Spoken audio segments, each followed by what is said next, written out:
and the use of algorithms by these big tech Jesuit-controlled companies.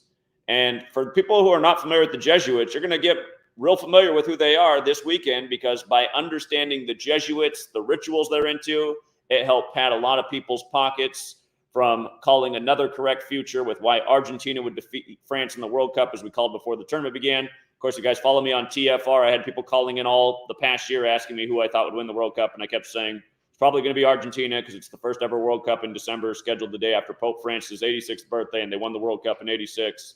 And, of course, it would make so much sense if the Argentinian Pope had his team win over France when he's Pope Francis, the first Jesuit when the Jesuits are from France. And how many times have I told you guys about Pope Francis being the first Pope to live in Suite 201? The mainstream media had to tell you the day before the tournament began that Messi, the Messiah, is staying separate from the team, staying in hotel room 201. There's a reason they put that out there for you. And again, by understanding the meaning of these numbers, things like Saturnalia, when the Pope's birthday is, paying attention to the Jesuit colleges the weekend of Saturnalia, who had the great Saturn rituals. We smash sports from a million different angles. And again, I did title this video, Are Pro Sports Rigged? Are college sports rigged too? Again, in our community, we don't have any doubt about this, but I'm always trying to introduce the work to new audiences and skeptics, because I can't really believe that there are any skeptics in 2022 after what I've been demonstrating for the last decade. And again, I mean, the problem is a lot of people don't know because of all the censorship, but God, back in 2016, I thought I reached the whole sports watching world. Back then, videos used to get upwards of 1 million views before whatever they've done with the algorithms. Supposedly my video on the World Cup yesterday only got 3.3K views. And it's funny, after the score was 3-3, France, the plus 33 international dialing code. But yeah, in 2016, that video would have easily had over 1 million views. It's the biggest sports event there is. So anyway, we're going to run over the NFL. We're going to run over the Toronto Warriors game where the Warriors got to 3-14 on the road yesterday, just like Curry's birthday, 3-14, where his daddy used to play for the team and met his wife there in Toronto. And Curry born on the 73rd day. The 73rd pro basketball season was Warriors-Raptors. And, of course, they even had a Toronto mass shooting to cap it off the day the Warriors upset the Raptors, like I've been teaching you guys all this year. News, sports, it's all scripted together. It's all done by these same Jesuit psychopaths that control your government, your coliseums, which are your sports leagues. All roads lead to Rome, like the Jesuits represent the Roman Catholic Church. But anyway, let's just run through the NFL week that was. So Thursday night football, if you're in part of my community, what I suggested was that the 49ers would win the game by 13 points. Now, they didn't exactly win the game by 13 points, but 13 ended up in the score. They won 21-13 and covered the spread. Why did I think they would win by 13? Well, the new quarterback, Brock Purdy, wears the number 13. And in his debut game, he beat the GOAT. And the NFL is so real, you guys, that the Mr. Irrelevant was favored in Vegas to beat the greatest of all time. That's how real the NFL is. That was last week. The same week, the 5-7 Lions were favored to beat the 10-2 Vikings, which, of course, the Lions did have the ritual to win that game, and they did.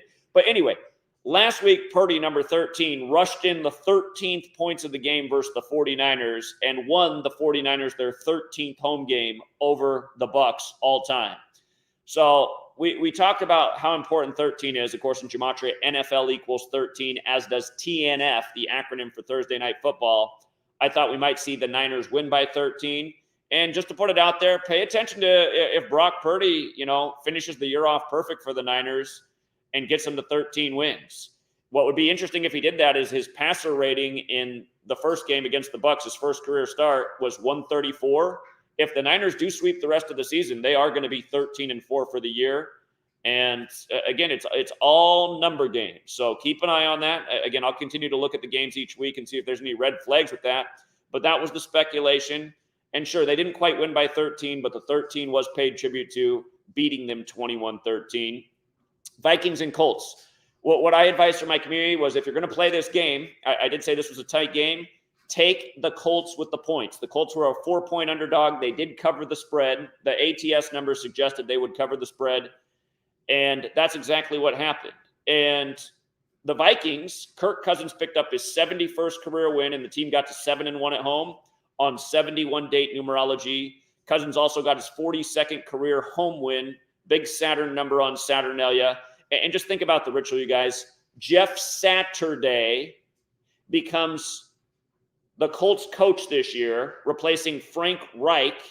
And then on the first Saturday game of the season on Saturnalia, again, Saturday is named after Saturn. Saturnalia is the celebration of the planet Saturn, which involves human ritual sacrifice. Last year, the Colts lineman's son died on Saturnalia, 201 days after his birthday. The only two 201 teams in the entire NFL are Indianapolis and the Minnesota Vikings. They're the only two 201 teams in the whole NFL out of 32 teams.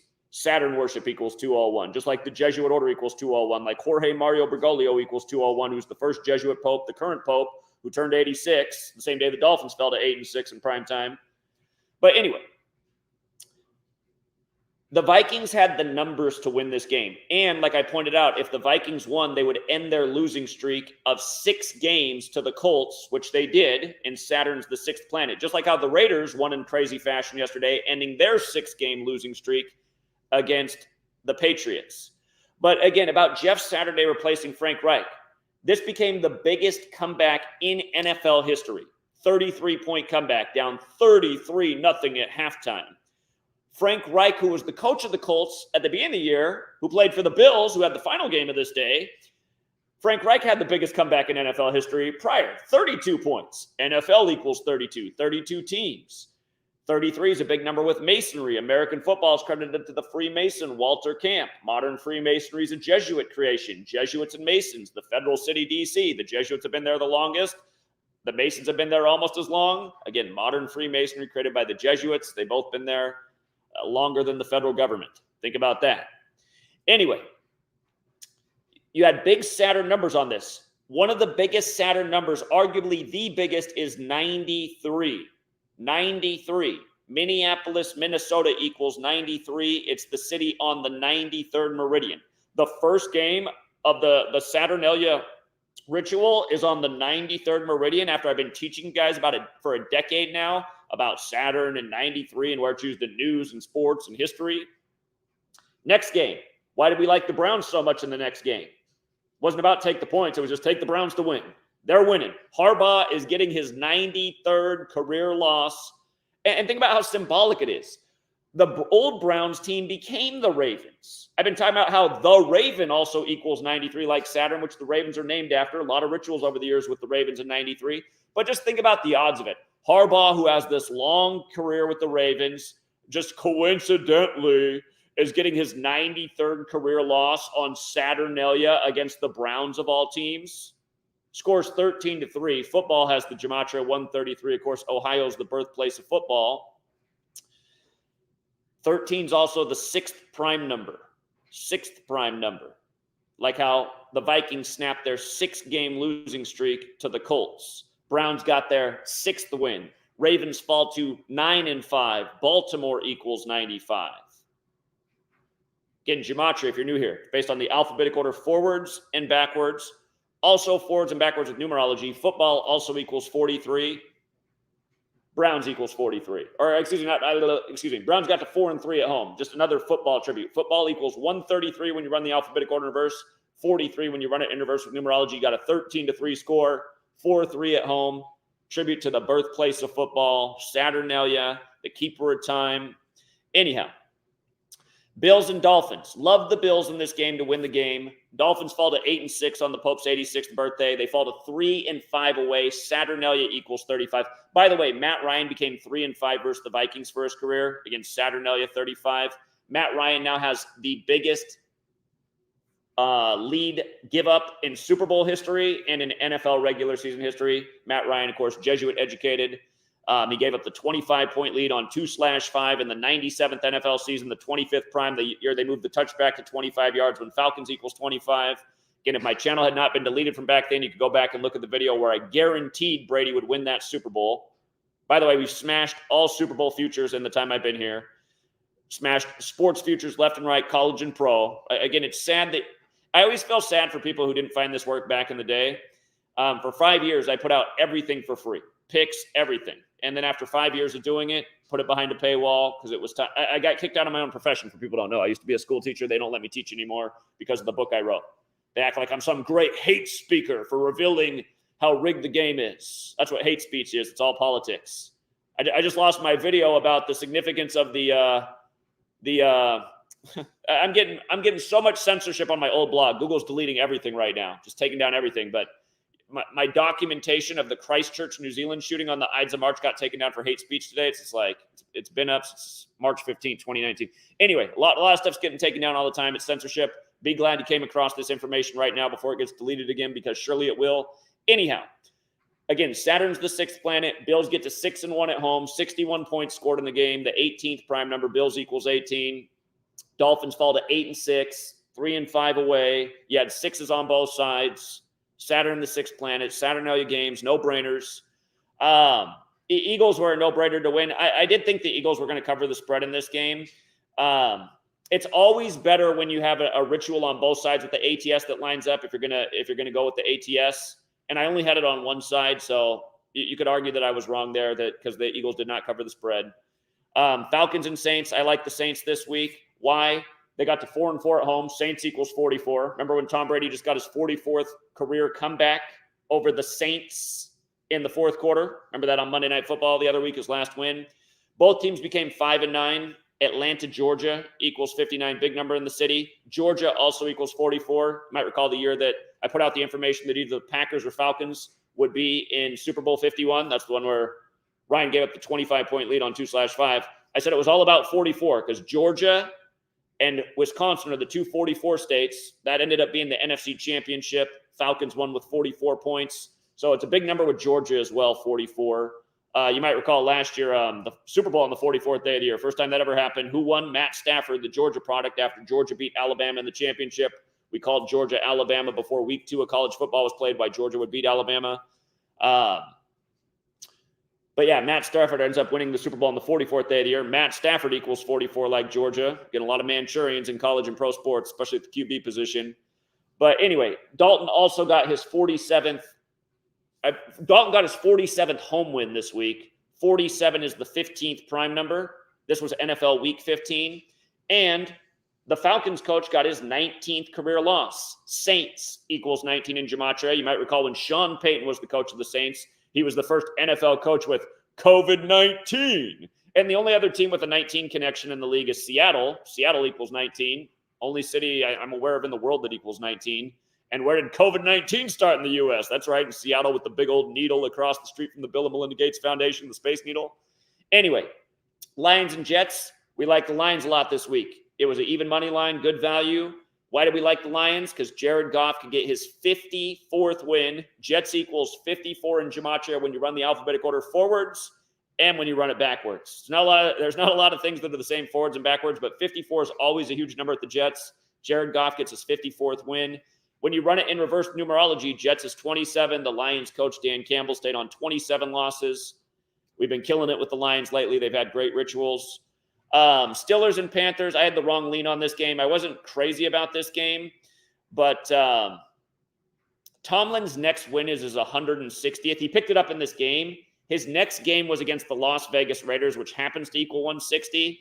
And the trouble with that is sometimes the coach will pick up that win number that connects with that team and then go into that game, which we've seen happen plenty of times. And it happened here again. I was kind of hoping he would end up picking it up against the Raiders. But and Trubisky did have the numbers to win. Well, Trubisky's riddle could have gone either way. But yeah, not the craziest game of the week. But you could ultimately say I had the wrong lean on that game. Jaguars and Cowboys. I told my people put in 2 different bets for this game. I said put out 2 cards, one with the Jaguars to cover and the other with the Jaguars to win. Jaguars had an awesome riddle to win. And again, also the Saturnalia weekend, they did get their 6th win. But you see how the Cowboys fell to 3-3 away and the Jags got to 4-3 at home? Here, just because I'm not putting the calculator up there for the new person. There's multiple calculators online that calculate the same way. Again, this is based on the knowledge that I figured out by 2016. Many people have emulated the system and built calculators. Back in the day, everything was done by hand. But the most pure cipher out of the 4 base ciphers is the dark blue one, which is the alphabetic order with the rules of numerology. And I want you to see that in this cipher, Jacksonville is 43, and so is Dallas Cowboys. And you might recall, I documented years ago, we had a big laugh about it. It was a Thanksgiving game for the Cowboys, and it was how they bought Ford. Notice how Ford in the most simple cipher is 43. They bought all new Ford pickup trucks for every member of Fire Station 43. And then they showed how their whole shot of the inside of Fire Station 43 was a torn up sofa. And they said it was the poorest fire station in the Dallas area. And it just looked like it was a total load of shit story, just advertising for Ford. And then, of course, and by the way, it was probably like 2015, actually, that happened. I didn't even know reverse gematria back then. So all I knew back then was Ford 43, Dallas Cowboys 43, okay? But at the end of 2016, when I realized the other half of the code was running the alphabetic order in reverse, notice how when you run it in reverse, Florida's 43. Notice how football's 43, right? Jacksonville, Florida, Tom Brady down to Florida at age 43, where he goes on to win the Super Bowl as the oldest quarterback in NFL history. But Jacksonville had that 4-3 at home, plus the chance to pick up the 6th win in the time of Saturnalia and get to 6-8. And again, planet is 68. Again, celebrating the planet Saturn. And for people who don't understand why in 1968 World Trade Center construction began, 911 made the national emergency dialing code, George W. Bush out of Yale, Skull and Bones, all this stuff. Well, not only is the word terror 68 and 94 forward, like the World Trade Centers opened on the 94th day of 73, but remember the 93 World Trade Center bombing, part of the ritual leading up to the big day, Saturn 93, the day Michael Douglas's Falling Down comes out, 9/11 Patriot Act, Patriots, the emergence of the New England Patriots. All of a sudden, they're no longer a dog shit football team.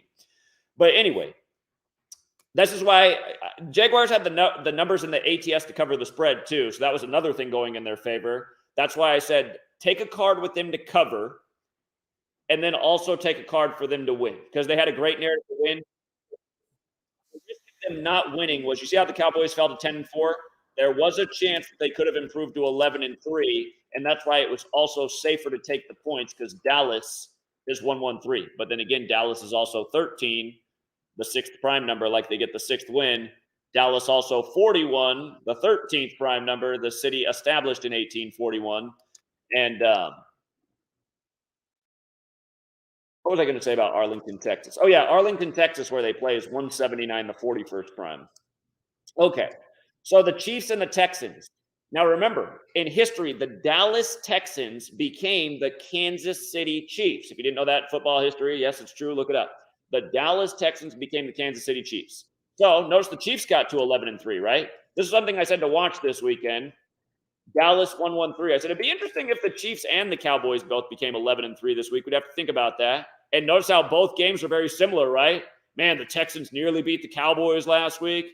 Nearly beat the Chiefs this week. Man, that dog shit team is nearly beating the best teams in the NFL, the Any Given Sunday League. That's how they maintain the bullshit. But Mahomes became 62 away. I call that the Patrick Mahomes number. His name's 62. See how the Texans fell to 1-12? Huge number in Houston, 112. Houston's 112. They used to have the superstar Harden 112. Chiefs also has the 112. The year they won the Super Bowl 54, like there were 54 points in the game. The last episode of Ballers with The Rock, he bought the Chiefs in that show in the episode 112 days before the Chiefs won the Super Bowl. And Super Bowl, for the record, also has that 112. So Dallas Texans in history became the Kansas City Chiefs. Now the Chiefs become 11-3 like Dallas against the Texans. And also, by the way, 6-2 away. Houston, Texas is also 62. So is Patrick Mahomes. Okay. And notice that the Texans got their 6th home loss, right? Chiefs got their 6th away win. Again, Saturnalia goes from December 17th to December 23rd. So the Saturn numbers are there as well. The 6 is on both sides. And I suggested the Chiefs would win this game and not cover the spread because the ATS suggested they wouldn't win it. Just like last week, we thought the Cowboys would win the game and not cover the spread, which they didn't. And, this week the Saturn numbers just made that's what's nice. That's why some weeks you make even way more money than normal because you understand it's a special time like Saturnalia. And if you know the numbers associated with Saturn, you can just rob the piggy bank. Cardinals and Broncos, I felt quite confident that the Broncos would win this game and cover the spread, which they did. It was sick. When Mark Rippon's nephew, who's the starter this week for the Broncos, made his debut on Thursday Night Football, they had huge value in that game, and it was perfectly synced with Mark Rippon. That was another night we robbed the piggy bank. But it was once again, it was sync with Mark Rippon. The ATS lined up on both sides. Here, both teams became 6-8 against the spread. You see on the most simple cipher, Denver 68. Last week, Mahomes got his 68th win versus Denver.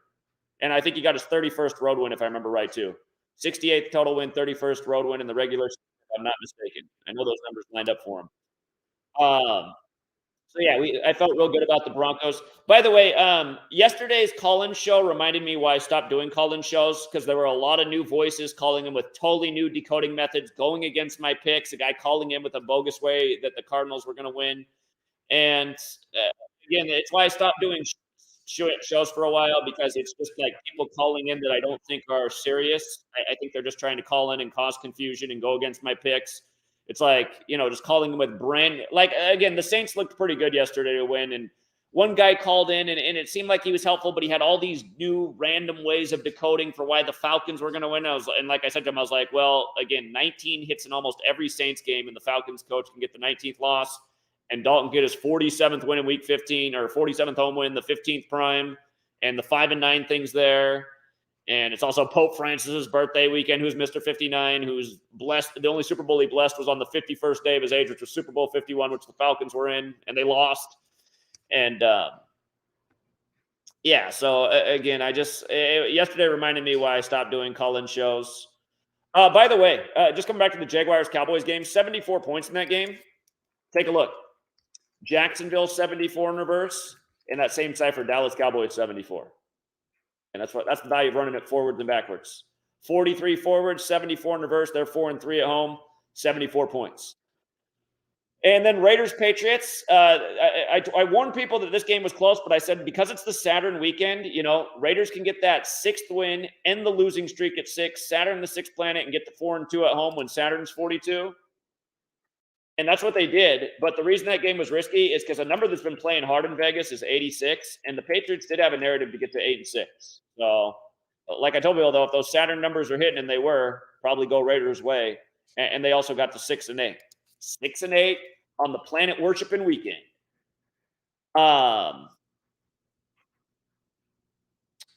Chargers, I favored the Chargers to beat the Titans. Another game with a tight spread. The reason I like the Chargers, they got to 4-3 at home. It was the overlap number for the game. And again, notice Chargers and the most pure cipher 43. When you flip it around, Titans 43. Sometimes you got to think twice, though. The risk was Tennessee's 34. They could have fallen to 3-4, but usually when two teams share a number, again, it's a law of averages. Usually when two teams share a number, that's the number that will hit in the game possible when the matchup occurs. But just to give an example, a game I missed on last week, we had a good week last week, but a game I missed on last week was Sunday Night Football. Notice how Chargers is 43 and, Dolphins. They're playing the Dolphins. Now, I did predict at the beginning of the year the Dolphins would start the season 4-3, which they did, because not only is Dolphins 43, so is Yale, and they got the Yale coach. And for people who don't know, American football is credited to the Freemason, Walter Camp, who's a member of Yale Skull and Bones. But the 4-3 missed last week. And I started to think about why it missed, because there's always a reason. There's always a reason to the ritual. I started thinking about it. I was like, you know what it is? I saw it. And then it was also part of the reason I favored the Chargers this week. You see how LA's 13? LA's the big 13 city. In the time of Sagittarius, which is ruled by Jupiter, the lightning god, think about the Chargers. Remember when Gruden was still coaching the Raiders and there was supposedly a lightning storm in LA and there wasn't even any proof there was a lightning storm? But it was a primetime game with the Raiders and the Chargers, and Gruden was complaining about the long delay over the supposed lightning storm that there was no evidence of when they're playing inside of a covered stadium. But it's all just a ritual, paying tribute to the lightning bolt team who went on to win the game. And anyway, it's Jupiter, the lightning god, right? Rules Sagittarius. So the team with the bolts, opposing teams went 1-3 against them in that period of time. Yesterday was the last game of Sagittarius. And once I realized that the loss last week, I was like, that's why they won. That's why the 43 thing broke. And I was looking ahead to next week. I was like, next week that 4-3 will likely hit. And it sure did. Now, Bengals and Bucks, Burrow got his 25th win. I wasn't crazy about this game either, but I was leaning more towards Brady. But again, it's hard to fade 25 in Tampa because it's the big number there. And notice I told you guys, Burrow has a huge thing with 34. Burrow loves this number 34. There's just so much 34 in Joe Burrow's life. It's crazy. And he wins with 34 over the GOATs. But Burrow's Mr. 34. You just go back and look through all of his box scores and stats and what he did at LSU. And last year, Mahomes became the 34th quarterback to win a Super Bowl at age 34 against Burrow.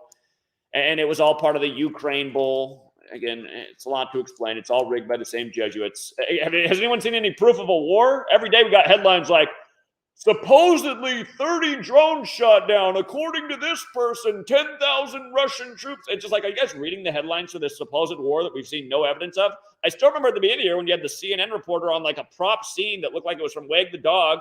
And he's like, that right there is a dead body. And you could literally tell it was like one of those guys, you know, the guy who's never been with any woman and has the blow-up doll. It was like literally a blow-up bang doll on the ground on what looked like a movie set.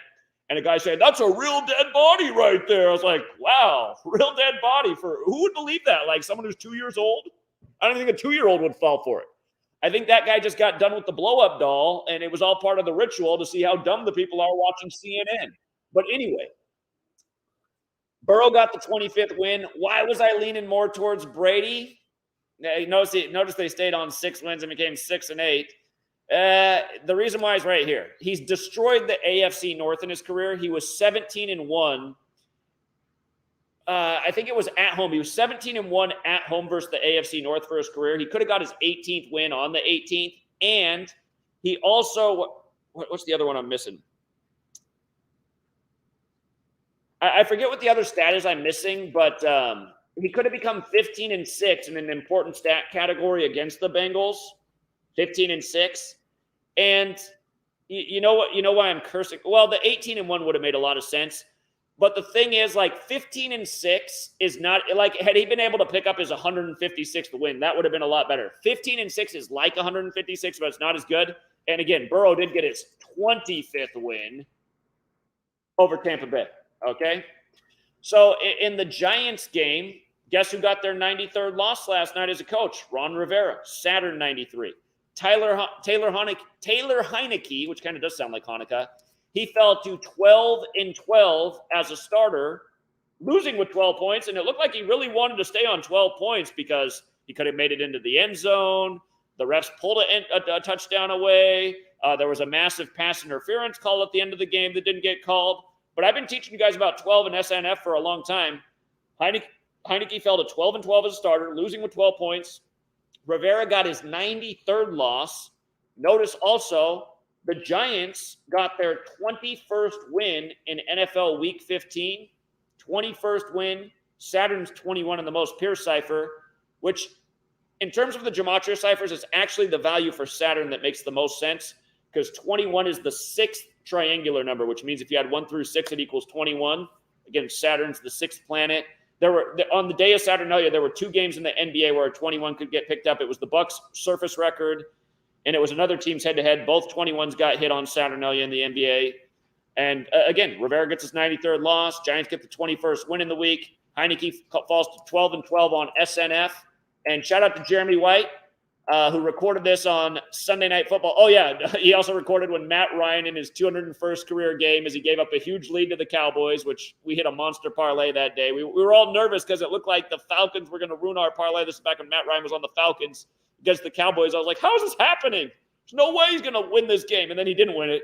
Massive comeback by the Cowboys at the end against Matt Ryan. He gave up like 15 points in the fourth quarter. But yeah, it was Matt Ryan's 201st game. Huge number with the Jesuits. Again, he's Jesuit educated. That's another ritual that Jeremy White recorded. If you want to go back and watch that, it's laughable what they did with the 201 right before Ryan gave up the lead. But JHW3D, shout out to Jeremy White. He is he's the strongest body in the Gematria community, Jeremy White, stand-up individual. But he also documented this gym from Sunday Night Football from years ago. Let's go back and revisit the numerology lesson on 12. It's also a false teaching the way they teach it. I'll tell you what's wrong with it, but it's just hilarious that they did this. It was a game versus Rodgers. Again, just when they did this, it was lock city for Tom to win it. Notice how Tom's 12 in the most pure cipher. Aaron's not. It was the battle of the 12s, Aaron and Tom. Tom won this game. after the numerology lesson on 12. But here, let's just go back and watch. People always come in, they're like, numerology, that's so dumb. And then they watch the game, not realizing how dumb they are. Isn't it just funny how dumb, like, it's amazing how dumb the average human being is, and they think they're smart. It's just comical. It's comical. It's comical being an intelligent person in this world, just being like essentially floating over humanity. It's a sea of lemmings and losers, and just watching how dumb they are, but how smart they think they are, and how they call smart things dumb. It's an amazing experience. But notice the same retards who haven't figured out the incredibly embarrassing NFL is a total Hollywood script week after week. Like they sleep in a trance through this presentation of Sunday Night Football, and then they're on my video the next day being like, numerology, that's so dumb. It's like, were you paying attention last night, moron, at the million scripted things you should have saw in the game, and also what they did right before it began? Here, let's go back and revisit.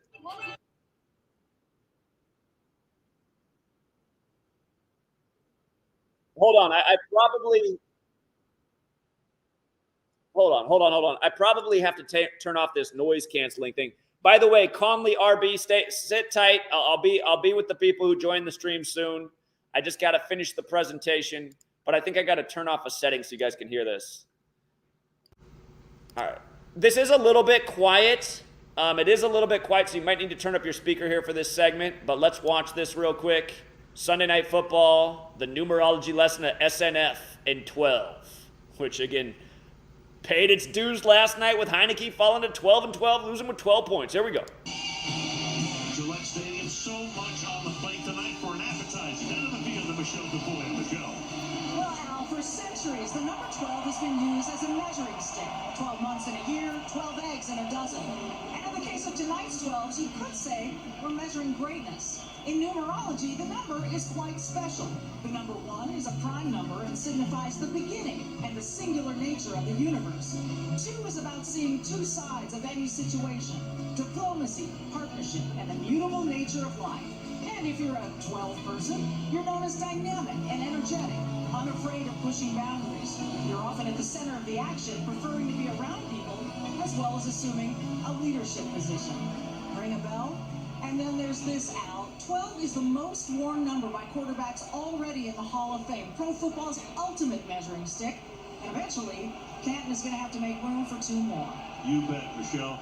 Meanwhile, good news for Rodgers, who told us last night in our meeting he was going to try to play if the doctor said it was okay.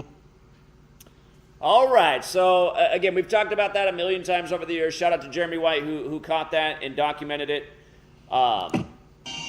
And again, you just saw it last night. You could see Washington and the refs help keep the score on 12 as Heineke falls to 12-12 as an NFL starter. That's why they're always saying they couldn't have scripted it any better. Maybe they didn't say on that one because it looked pretty ugly at the end by not calling the blatant PI. But here, let's come back to ESPN. Let's talk about college basketball and why a lot of people made a bundle on college basketball. Well, hold on. Let's real quick. NBA last night, it was the day leaving 13 days left in the year. 2 days in a row, we thought the Celtics had a good shot to upset the Magic as huge underdogs, and they did. Celtics are now 11-4. Indiana Pacers equals 114, who they'll host next. But yesterday left 13 days left in the year. The Raptors stayed on 13 wins, falling to 13-13 at home versus the Warriors. And again, Steph Curry born on Pi Day. Pi rituals left and right with Steph Curry. His team gets to 3-14 away in the city his dad used to play in. Basketball's a game on 5 of 5. They're saying there was a mass shooting in Toronto last night while the game was going on with 5 people killed. They said it happened at 7:20 p.m. Toronto equals 72. The date numerology was 72. The year Toronto beat the Warriors was the 72nd NBA anniversary season, but the 73rd pro basketball season. Curry's born on the 73rd day of the year, facing his daddy's team. And I've always talked about the Warriors in 106. Back when they played in Oracle, it was 106 feet tall. Nice big payout last night. Lakers pick up their 13th win in LA, the 13th city, on the day leaving 13 days left in the year, giving the Wizards their 13th road loss. Nuggets equals 93, get to 9-3 at home the weekend to Saturnalia. Wasn't crazy about every game, but the games that had the strong reads, if you took my advice on the dollar parlay for the Magic the last 2 days, You could have easily turned $1 into well over 50, between 50. I mean, that's the beauty of this knowledge. You can turn a $1 bill into $50 and $100 if you got 6 teams on there and you got a huge dog like the Magic. College basketball. We went crazy with the 93, and we said the best 93 rituals this weekend will be with the Jesuit schools, because we've documented the history. The Jesuits are a Saturnian order. It is the weekend of Saturnalia. It's the first Jesuit Pope's birthday. And I just want you to see this. There were 3 Jesuit schools this weekend who had 93 rituals, all underdogs. Gonzaga was only a 1-point underdog. Gonzaga, how come that's not coming up when I type it? Oh, it's because I'm on the wrong day. That's why it's not coming up. All right, hold on. All right, Gonzaga, 1-point underdog versus Alabama. They beat Alabama and improved to 9-3. Saturn 93. Saturnalia, the Pope's birthday. By the way, the founder of Gonzaga, Aloysius de... Oh, let me spell it right. Or who the school's named after, I should say. Aloysius de Gonzaga, 201. You see? 201. Also 75, like Catholic Church is 75. For the record, Minnesota Vikings, 75. Indianapolis, the 201 city. Indianapolis Colts, 75. I saw when the Vikings were still down 7 that I was like, yeah, I think they're going to finish the comeback, and there'll be 75 points in the game. Kirk Cousins got his 7th fourth quarter comeback of the year on the 17th. 17th is the 7th prime. Saturn does have 7 rings. But anyway, Gonzaga was a 1-point underdog, so good value, but not our best payout of the day. Our best was San Francisco, the Jesuit school, who won with 75 points, who was an 8.5-point underdog. 8.5-point underdog, that's a big payout right there with San Francisco. And then, I mean, if you scroll through these games, 93 just smashed. What is it, Duquesne? I always want to call it Duquesne. How do you spell the damn school's name? Notice both schools became 9-3.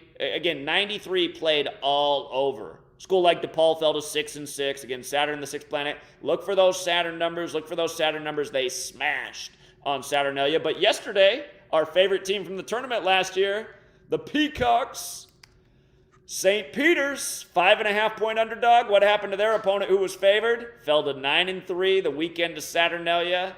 Our 3 Jesuit schools just smashing.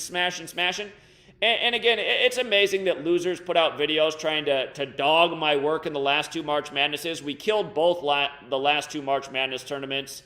And, I mean, if you guys weren't there, I'm sorry you missed out, because people's pockets got so fat they had to buy MC Hammer pants to walk down the street. But again, I mean, just smashing like the 13-point dog upsets just left and right. Again, this knowledge, you guys, all of you guys who continue to not join the Patreon, who continue to leave comments like, I want to see more predictions for free. Again, sorry you weren't here for the 5 years where I didn't have anything left to prove. Killed 1 million futures, did primetime football. All the games, over 90% accuracy record week after week. People were shocked when I missed a game back then. Again, the pick percentage is still high. Still probably better than anyone else in the world. It's just like, listen to my callers. Who's turning $50 into $2,500 anywhere in the world of investments? A lot of people in my community are. You won't find that anywhere else. People are like, Zach's not a real handicapper. Never claimed to be a real handicapper. I see a guy trolling all over. Zach's a liar. He says he's a handicapper. He's not. You're a liar. You've never heard me ever say, I'm a handicapper. You know what? The best handicapper in the world makes jack shit for money. Has about a 1% return on his great handicapping skills. Who gives a shit? Handicapping. You know what I did? I changed the game. We don't need to handicap over here. Sometimes we can read the spread. We don't need to read the spread when we can nail a whole bunch of games, when we can pick 90% of games correctly so often. That's why so many people smash parlays and see what the overall major ritual is for the day, and then with the knowledge I give them, they go through and they use their own brain too. And they say, oh yeah, this game's got what he's talking about. Oh, I like this. You know, they also know a little about the team, so they have a little bit of extra knowledge, and they say, this is my parlay today. Boom, I did it again. Look at that. $50 is now $500. Look at that. $50 now $1,000. $50 is now $2,500. That's what you do when you hit big dogs, okay? You put 3 teams on a ticket, and 2 of them are in the neighborhood of 10-point dogs. That $5 parlay just became a whole lot more money. And then once you build up your bankroll enough, you can be like Johnny and Big Al, and you can throw a little more down. You can be like the Don Mata, throw a little bit more down. And the thing about, shout out to Don Mata, he's the best tipper in the community. They're one of the only tippers in the community. Shout out to Big Al, too. Big Al, those are probably two best tippers of all time in the community.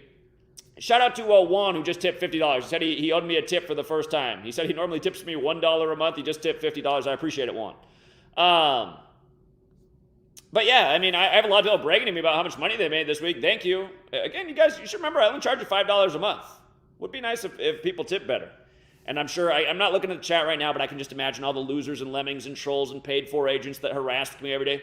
Zach doesn't even bet on his own picks. Zach doesn't even... It's like, what's wrong with you retards? I live in a state where sports gambling is illegal. When I go down to Vegas, I do bet on my own picks. If sports gambling was legal here, believe me, I'd be betting a lot more on my own picks.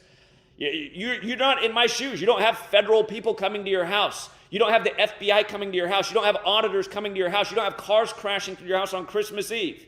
You're not me. You're not the person who broke the code. You're not the person who's helped people win for 10 years.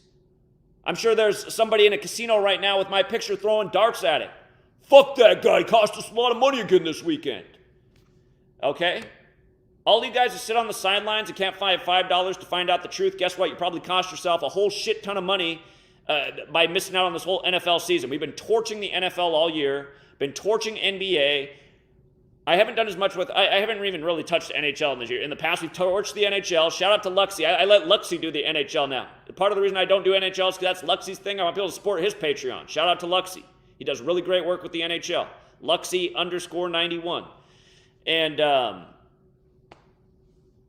yeah, again, I used to do UFC. All of this knowledge applies to all these rigged sports leagues. I'm not going to tell you that every single UFC fight is rigged, but those ones at the top of the card, they sure are. They sure are. So, James Madison, 9-3. Anyway, I could go on there. I could go on to even more examples. If you guys really want to learn about this knowledge, go to my website, GematriaEffect.news. Scroll down this top pin post. I mean, you can buy the physical copy of my book, but I do make my book free for everybody. Download ebooks for free. You know, download them both. There's 2 ebooks there. They're big books. It's a lot of reading. You don't have to read all of it. If you read the first 100 pages of letters and numbers, it'll really get you warmed up to the idea of gematria and why the Cabal does this and Kabbalah and where it all comes from. And there's a chapter in there, Rig Sports by the Numbers, if you want to read that one for the sports enthusiast. Latest book, Number Games. You really should know it. A huge chapter on Kobe's death in there. And again, you guys, if people supported this movement like they should, and again, I 1,000,000% facts. You've never seen anybody in the history of the world get out on the street and drop truth bombs the way I do. You should have seen what we just did in New York City. Should have seen what we did in Oklahoma City. You should see what I do in Seattle. Should have seen what I did in my little tiny town of Yakima. Again, if you guys want to see me down in LA on the anniversary of Kobe, sweet lady gave me the green light if I want to fly down there for the day. Support the work. I want to see more people supporting the work. I did way too much this past year, traveling back and forth across the country several times, pounding payment cities, waking people to the knowledge to see the support go way down as it did this year. I know it's tougher times and gas costs more. That probably caused a lot of people to drop off. But all I ever asked for was $1 a month. More people support $1 a month. We'll have way more resources, do way more things. If I'm not down in LA for the anniversary of Kobe, I will go down there this summer when Kobe Bryant Day rolls around. Part of me thinks that's a better time, but you know what? It does stay warm in LA for the most part. The weather's not too bad even in January. So, anyhow, you guys want to see me down there with the speaker set up and the mic and trying to wake that city up to what they really did to Kobe, killing him at age 41 on the Pope's 41st day of his age while he's traveling from Catholic Mass. Some of you guys are probably like, he's not dead. He might not be dead. Anyway, just to explain the ritual of what they did, and then LeBron winning the finals exactly 41 weeks after his birthday. Like we said he would, the day he signed with the Lakers. People don't know, the day he signed with the Lakers, I put up the video. I said, watch, LeBron will win the Lakers' 17th championship in his 17th season, the big NBA number. Guess what N plus B plus A equals? 14 plus 2 plus 1. That's 17. It's funny, sometimes I do that just to like see like how smart the person is I'm talking to. I'll be like, if you add up the letters of NBA, N's the 14th letter, B's the second, A's the first. They'll like look at me like dumbfounded, like, I can't add that up. I'm just like, oh my God. Floating above people. No wonder they can't figure out the sports game's rigged. Can't even add 3 numbers together. Anyway. Download the books for free. That's where the link is. A lot of you guys are constantly asking me how you can donate. It's also here on the top pin post. It's also in the description of every video. When I'm on StreamYard, it's not at the bottom of the screen, but nearly every video is not on StreamYard, and it normally is scrolling. It's like nobody reads the scroll at the bottom of the screen when I do my normal stream that has like my P.O. box and how to donate and where to support my website. It's like nobody looks at that. Just do a study on like, do people pay attention to news tickers? Maybe nobody's reading the news ticker on anything. ESPN, CNN, maybe nobody's looking at those. Anyhow, let's go out to the debaters. We got one debater in the room. If you guys want to join the debate, it is that top pin post. One man stepped up to debate. Conley RB. Conley RB. Hold on. Let me switch the audio setting up real quick. He had a great song. Hey Zach, can you hear me? Let me make sure that hey chat, can you guys hear him when he just said that? Can you guys hear him when he said that? I heard him, but I just want to make sure the sound's coming through right.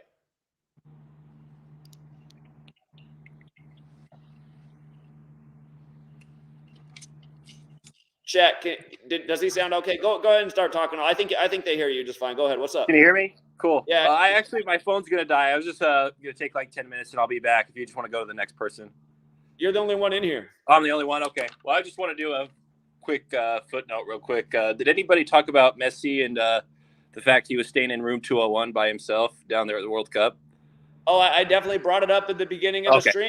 Yeah, Cool. They put that out on November 19th, the day leaving 42 days left in the year. Jesuit 42. Then they report every player gets $42,000 on the winning team. Saturn equals 42. Saturnalia ritual. I mean, it's just so obvious. It's unbelievable. Yeah, that's all I had to say. Just want to talk about the 201 and Messi, and he was staying in room 201. Yeah. And again, Reveal, have not read my book, Number Games. It's pretty much what the whole book's about. 201 and the Jesuits, and why Kobe he died, and then they buried him in Corona del Mar right before the coronavirus pandemic, which was declared 201 days after his last birthday. And again, it never ends. George Floyd killed in the massive 201 ritual, and Minneapolis, the original home of the Lakers, right before they win the finals. I mean, it just never ends. Yeah, but it must just be a coincidence or something, you know? It's unbelievable.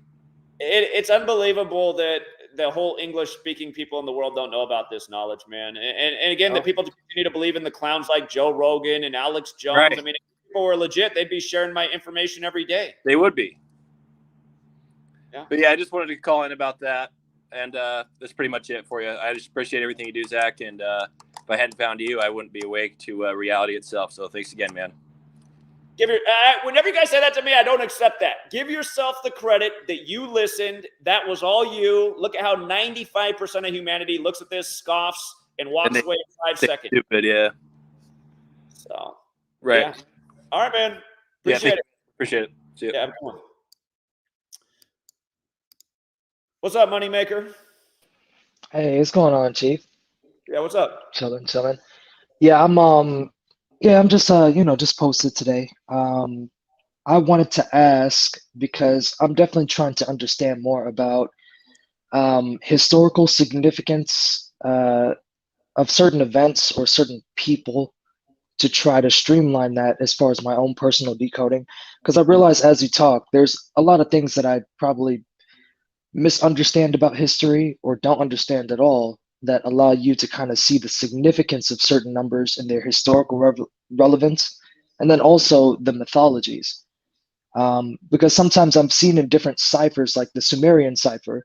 I remember, being in school and understanding the significance of the Sumerian people. So I'm like, okay, I didn't look into it much further than that. I guess I was just being intellectually lazy on that end, but I do realize that the mythologies play theme roles. They have thematic. It's almost thematic how these rituals play out, especially when there's like a certain part of the year where there's like upsets in every single, different sport. Like upsets don't happen frequently until certain parts of the year, or maybe Saturnalia rituals, or after the Shemitah, or after Rosh Hashanah. So those different things, I'm trying to piece that all together. But the more that you do mention it, the more I try to take notes. Like, okay, Zeus, god of thunder. If we're in the time of Jupiter, like how those connections add up and the significance to that. I didn't really have much else to put in. I just want to say that, but I do find that to be interesting when you do mention it. Well, all I can say is we're both learning more. We're all learning more together, and the more we learn, the more it helps out with understanding. Because what we're looking at is occultists. I mean, that's what I started to realize when I was younger. I was like, these people are into stuff that we don't know about, and that's why they get away with what they do. I mean, how many people in the world had any idea the Pope just turned 86 before Argentina Right. won? I guarantee almost no football fan even realized that. They'll probably Yeah. put out a story about it in some news publication somewhere that no one will read. How many people even know what Saturnalia is? I had no idea Exactly. I never heard of Saturnalia before I really started to get on my grind trying to figure out what these psychopaths were doing to us. This was a lot of this information. Gematria was a new thing to me in 2013. Saturnalia was a new thing. But right away when I started studying, I found out Saturn. Again, I just started to look at the famous occultists and the things they were into. I learned that Okay, Alistair famous Crowley had a occultist. religion called Thelema that worshipped the number 93. And then he was Mhm. big into Saturn. And I said, oh, well, this is starting to make sense. Saturn equals 93 as a religion that worships this. Saturn's the keeper of time. Everything really is about time. All of this stuff we're doing are rituals in time. Every year this time comes around, it's this sports ritual. Right. Every 4 years at this, well, they switched up see, that's the thing you got to realize too. It's like, well, why would they switch up the time of the World Cup? They're like, well, it's because Qatar Right. got selected, so it's too hot there. So that's why. It's like, no, the reason they put it in Qatar to create this narrative and build a new stadium that equaled. You guys, you don't understand. Qatar equals 78, like Argentina also won in 78. The name of that stadium equals 44 in Argentina, like they won 44 years ago, like the manager's 44. Right. Again, he identified all this stuff before the tournament began, which is why it looks so good for Argentina. And RIP to Grant Wall, who died in the massive 44 ritual during the Argentina game, which was the championship 44 years ago, dead on the kill date with the 44 numerology when his name also equals 44. But again, it's definitely a lot of connecting things that stem from an earlier historical significance that plays itself out over and over. Like, right. Of course, they may switch, like in the same saying that goes like history doesn't repeat itself exactly, but it may rhyme or something like that. Like it'll always be some sort of twist, and that's what I noticed. Like honestly, I had to follow your work for like a year or so just to watch these things play out, just so I can see the consistency before I started, trying to anticipate the pattern myself.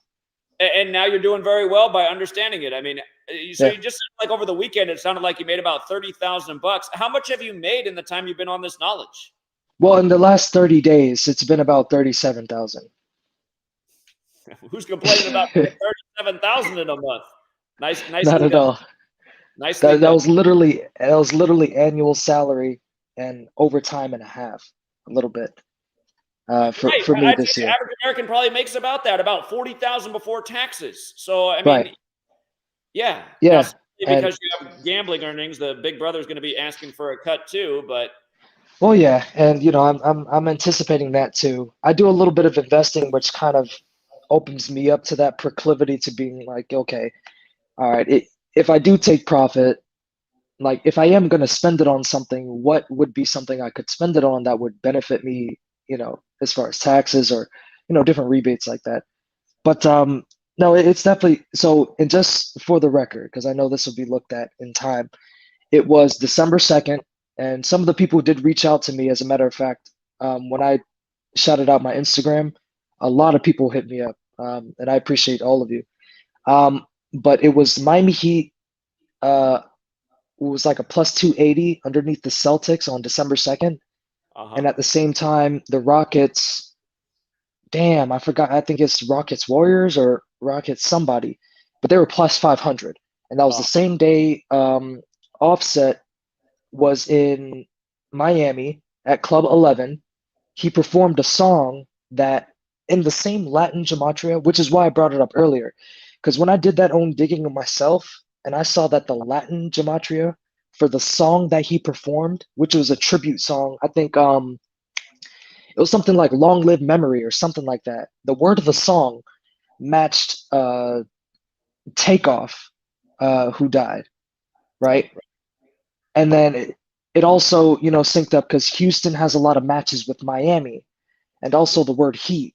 And I'd say one great feature, Gematria Nader 85, say what you want about the guy, but I find the tool helpful. Sometimes I can't tell the inconsistencies because I know you've been using it longer, but when I use find matches, it streamlines the process when I use it on the computer. Oh yeah, So sure. that's No, how I was able to do that. that's the best tool on that calculator. Absolutely, I Oh, agree. for sure.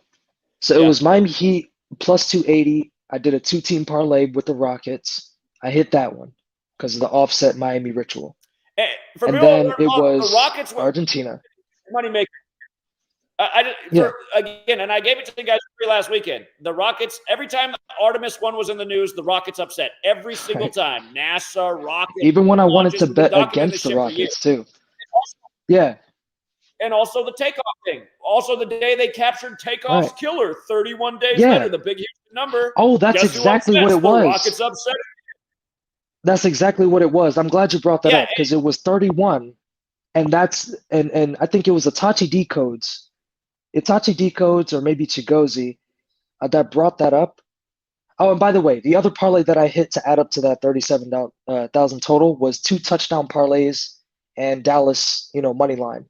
So and damn, I forgot the other number 13 and number 6 for Dallas. They both scored, but Itachi Decodes had that touchdown parlay for me. But that was right. I mean, yeah. it was that 31 that got me to look into it further myself. And then once I realized that he was actually in Miami, they were playing on the same night. I didn't look into the Artemis, instance, but I did my research and the song he performed matched with Miami Heat, Miami, Florida, I think Rockets as well. I was, I was just done at that point. I ended up putting about $950 down. I knew it was probably like too much than I really wanted to bet, but that one paid out 18. The 2 touchdown parlays with Dallas paid out about 5.5 plus the 1,000 that I put in. And then Argentina just yesterday. So um so Yeah, I great work. appreciate it. And I'm I'll sure get it was off now. Itachi. But Itachi does a lot of great. oh yeah, definitely shout out to Itachi. Especially for people who do like exotic touchdown home run parlays. Itachi, I have to give my props to him. He's definitely made me a lot of money in combination with your work as well. So sometimes, there may be a divergence on games and I'll look into it myself, but I've been able to use some of your work, especially with the World Series, combine it with Itachi's home run parlays for those particular, plus 400, 500 odds to boost up the return. And I can never say I went wrong. Definitely have to do my own due diligence at certain times, especially if it's a close game. Sometimes what I like to do is look at the local news reports in the area to see if there's anything that references, like if there's a local shooting. Sometimes I've seen local shootings in Miami match up with Miami score. Like for whatever reason, Miami decides not to score and they're down 44 points, going in 4 minutes left and, into halftime. I'm like, okay, it's just little odd things like that. But, I mean, I definitely got to say, I did send you a tip finally. I got my Cash App right. So I did send that to you. Appreciate But that. yeah, man, have a good one. Appreciate that. All right, yeah, take care, man. Thanks. Yeah, shout out to Itachi. Itachi does great work. Sometimes I think he gets a little too abstract with his decodes. I remember one day I was like crying on Twitter, like the NBA is not doing it. I was just like, well, dude, you went against like the surface level standout thing that's been hitting all season. And anyway, Itachi does do great work, but sometimes I was like, I think you're getting too abstract with that decode. But yeah, what Itachi does is, again, he'll just like, look, he'll be like, you know what? This guy's next home run fits in perfectly with this date. He's like, that looks like the play of the day to me. Again, it's all number games, you guys. A lot of people in this community have learned the Itachis, the Lanes, the Big Owls, and they found their bread and butter. It sounds like that guy right there. He's newer to it. He's already potted his pockets, and he's starting to figure out more what he likes. Again, you guys, you learn this knowledge, which is my intention the whole time. Teach you the knowledge. I taught it for 5 years for free. Now just slightly more than, well, I still teach it for free. I mean, look at all the content I put out for free. But again, if you want the sports picks for the games, sometimes I'll throw one out for free. But again, it's only $5 a month. All you guys are like, oh, I want a free pick again before I try it out for $5. I mean, it's like, I'm sorry, man. If you're that much of a swine, I don't care about what you want. Stay out of the community. What's up, Reyes? Hey, Zach, how you doing, brother? Can you hear me? How you doing? I'm doing good. Good. I can hear you. Yeah. I found your work in January 2020 when Kobe died, and I've always been into the whole conspiracy thing and what's going on. I've seen them all. I've watched every person you can possibly think of that's out there, and none of them have led me to the truth than what you have brought to the table with Gematria. It has completely changed my life over the past 2 years. And I've come to realize something as well with it, that 9 out of every 10 people that you meet are fucking idiots. They're just stupid. If you can't grasp, that's the way I do, man. If you can't grasp A is 1, B is 2, C is 3 up to Z 26, and you put these letters and numbers together, you're a fucking moron. I mean, it's that easy. And I think the problem that we're having right now, especially in the community, is the fact that people do not want to admit that they're wrong. They can't come to grips with the fact that something is so real as Gematria comes out. They don't want to admit it. They don't want to give up their lifestyles of posting on Facebook, hey, look at us at Texas Roadhouse on a Friday night spending $150 on a steak that don't taste nearly as good than what you could do is if you cook it at home, because they want to post that shit. It's social status. That's the problem. And when they see somebody like you that comes out with this knowledge that is just undeniable, they look at it and they say, oh, no, that's wrong. Because why?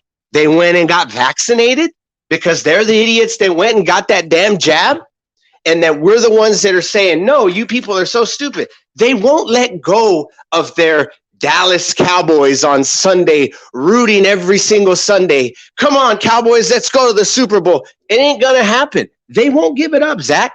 And that's the problem we're having, man. And there's no way we can ever turn them around. It's impossible, because I got family that I've been trying to teach this to, and they all say the same thing. You're crazy, Reyes. You're the stupidest person I know. I'm sorry, because I've just showed you there was a 201 on TV. Here's 56%. Here's 47. The numbers don't lie. And that's what I try to explain to people. You cannot fake a number. It is impossible to fake a date to a date and then it matches up on a certain number. There's just no way. And I want to thank you personally from the bottom of my heart. I have both your books, and I've been following you literally every single thing. I don't do much chatting in there. I just sit back and listen, take a hit here and there and just watch and just be in awe.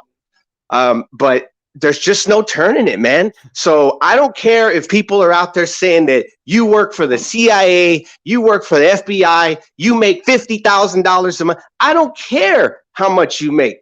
You have brought the light to me, and you have inspired me to push back on all these people here, my doctors, anybody when it comes to taxes, because I work for myself. I'm a landscaper. So I said, fuck doing 1099s. I don't care to file taxes. If they want to come get me, they can come get me, because it's bullshit and I'm not going to fall in line with them. And no matter what happens, this channel right here, Zachary K. Hubbard and the Gematria Effect News, is the real truth on what's going out there. And I have seen them and heard them all, Zach, for a long time, man. And you have brought me to the light, my friend. And I owe you. I'm like forever in debt to you, man. Forever. I just wanted to say my piece. I always say, give yourself the credit. You guys got to give yourself the credit, because you said exactly what I said. And you found out the same truth that I found out after 9/11. People are dumb. They're caught up in their ego. They won't let go of the lies. They're so invested in the lies. They hate the truth. And that's also why I rant the way I do. People don't like that I say what I really think. The one thing I do not disagree with about the Illuminati is depopulation, and I wish they'd do it a lot quicker and a lot more severe, because that's when I look at people, and my idea is that if you hate the truth and you're so invested in this bullshit ass system that keeps us all enslaved, I want you to die so that this world can change, because it's not changing as long as it's full of these 90, like you said, 90% of these people are so invested in keeping this bullshit system alive. It's not changing as long as they're here. So they might as well just all die so we can get on to the goal. My goal is to change the world. I recognize I can't change the world when 90% of the population's these losers. All of you guys who think I'm wrong for saying that, I think it's because you're not awake enough. You haven't put yourself out there for the last 20-some years like I have. You don't know how asleep and against the truth these people are. You don't get it. You're part of the problem too. So, if that's your problem, get your bag and get it out of here, because I'm not wrong. I know I'm not wrong about that. You're not. And you look at people like A Call for an Uprising. The guy hides behind the mirror. You don't see his face, and he's over here talking all kinds of stuff about this, that, and the other, and every God knows which way. Well, where are you? How come you can't show us who you are? You put yourself out there, Zach. You tell us the stories. You're there every day on the grind. Do you know what happened between him and I in 2016? I don't. Do you know what happened between A Call for an Uprising and myself in 2016? No, I don't. I know that you guys were getting into it, and he was calling about it. What is it, like a year ago, maybe, saying that he was going to ruin your life every single day, and all, but I don't know what happened in 2016. Yeah. So again, A Call for an Uprising is another plant agent who, at the end of the day, just tells everybody to believe in Jesus, which is exactly what the Society of Jesus wants, to believe in your false Messiah. So you don't do anything yourself and just keep believing in a fairy tale, which is exactly what it is. For all you guys who can't accept that either, it's because you're part of the mind control system. Jesus, it's the Society of Jesus running the world. You think Jesus is the truth? A copy of a million other religions just like it that came before it? I mean, that's another thing that's amazing that people can't figure out, especially when you've got clowns like A Call for an Uprising. But in 2016, he went on a campaign to trash me and say Gematria was the stupidest thing. And then him and I got into a debate, and the very next day, he put out a video saying he was retiring from YouTube because his whole community went against him. He got they just saw what a loser he was. So he disappeared for a month, but then he came back after he said he's going to retire. And he came back with like a 2-hour video about me, and he put out my public address and made up all these false stories about me, that I was a Mossad agent, and he had the proof I was Mossad. And because he has a channel that wasn't shadow banned like mine and had like for people who don't know, when A Call for Uprising started his channel, he had like 100,000 subs in 2 days. I mean, that's impossible if you're a legit truth speaker on YouTube. And then before long, he was up to 500,000. But because he had this huge audience and he was getting put out there and he was in everybody's feed, that's why so many people think I am Mossad and a Jew, an undercover Jew. It's because of him.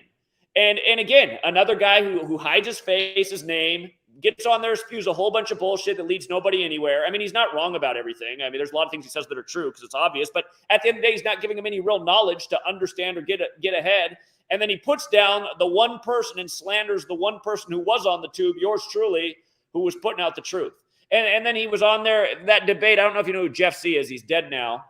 But and a lot of people got mad at me because when Jeff C. died, I said, gives a shit, one less fucking loser in the world, and I still stand by that. But it was A Call for an Uprising and Jeff C. on the stream together, both debating me, and they both got their asses handed to them.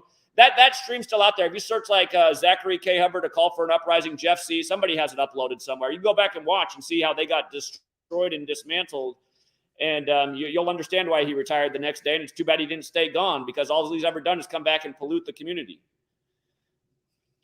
Yeah, and like I said, man, I mean, the people out there, they're not going to wake up, Zach, but that doesn't mean that, and I know you're not going to, you're going to continue to push for this because it's in you. We all see it. We all know. You're the greatest teacher I've ever seen, you know what I mean, or heard, because you deliver it proper, very well spoken. You've changed my life, man. And some people have gone away and they don't want to talk to me anymore because of it. And that's fine, and I've changed my career too. I used to be a truck driver. I used to drive over the road. I had a Class A CDL, gave it all up after I found right as Kobe died, right before coronavirus. I said, you know what? This is bullshit. This is insane. And then COVID hit in March 2020. Luckily, I wasn't driving at the time. And I started doing landscaping, just started doing something on my own and trying to make my own money. Fuck the government. Haven't paid taxes in 2 years. I don't give a shit. I didn't even get the stimulus money because I wasn't filing taxes. So I never even got that blood money. And I really don't care. And like I said, I don't give a damn how much money they say you make. You deserve it no matter what. If they're jealous of it, that's their problem. That's not yours. You shouldn't have that problem. Keep doing the work, man. This is the truth. This is the real deal. Gematria is no bullshit, man. This is the truth, dude. I've been wanting to call you. I've been building myself up. I had today off today, and I said, today's the day I'm going to talk to Mr. Hubbard, because you have really inspired me and you really have changed my life, man. This is the truth. It's real, man. Real. Should I go down to LA on January 26th? You know, honestly, Zach, I don't think you should. And to be quite honest, I think that people are like, well, go. They want you to go. But who's going to go show up with you? How many people are really going to want to do it? I want to do it. I want to go. Unfortunately, like I said, right now, my funds are kind of tied up in certain little areas, and it's a little difficult for me to get out there. I would love to pound pavement with you. I'm the type of guy, I don't give a damn. I'll get up and I'll go out there and I'll scream as loud as I can and talk, or whatever it takes, calmly, loudly, violently, softly. But I don't think you should go down there. I think you should wait till August when it happens again. Get your stuff together, because there's too many eyes out there right now. I mean, and you know what's going to happen. YouTube's just going to censor everything. It's just going to turn into a whole fucking thing where the stream's messing up. We can't see it. Shuts off, shuts on. I mean, in my eyes, it's not worth going in January, but August, that might be a different story. Now, that might be conflicting with September 11th coming up right after that, going to New York. But LA might be one of those where you might want to wait. That's just my opinion. People might not like it and say, oh, no, Zach needs to go out there. Zach's doing the work. What do you want? What more do you guys want from him? He's out there. He traveled across the country to New York. You should have kept going. But I understand things happen. Life happens, and you have to look out for yourself. And I totally understand it and respect it. But you still had the balls to go out there. You still drove halfway across the country, or all the way across the country. And I know what it's like, because, like I said, I used to drive from San Antonio, Texas to Los Angeles, California once a week for 2 years. So I know what it takes to have to do that type of drive. And you have it. But if I was you, I wouldn't do it, man. That's just my opinion. I wouldn't do it. I'd back off and just keep doing the work. Maybe you can come up with something that day where you do some type of, long ass stream like you used to, the 6-8 hour streams, and just go all day. But going over there, I don't think it's a good idea for you. And then, not to say that nothing's going to happen to you. It's just not going to, it's going to be frustrating. It's going to piss you off even more. And I think you need to just kind of back off and find something else a little bit later after January to get out there and pound pavement somewhere. That's my opinion. Okay, respect the feedback. I'll make my decision, but yeah, if I don't go, maybe that is what we'll do. We'll just stream all day about Kobe's death. Might reach more people that way anyway. So appreciate it. I would agree with that. Yeah. All right, man. Well, I'm not going to tie you up anymore. I just wanted to say thank you. I'm going to try and get a hold of you a little more. The TFRs, anytime you open up the line, because I got a lot more to say, but this was just my way of saying thank you, Mr. Hubbard, no matter what. Thank you, and I appreciate you and all that you've done for me, at least. Well, you're very welcome, and thanks for reaching out and speaking up today. It's good to know you're out there. Have a good one, friend. Thank you. All right. You too. Take care. All right, take care, man. That's it. All right, shout out to Reyes. We got Trevon, and then we got Jill up next.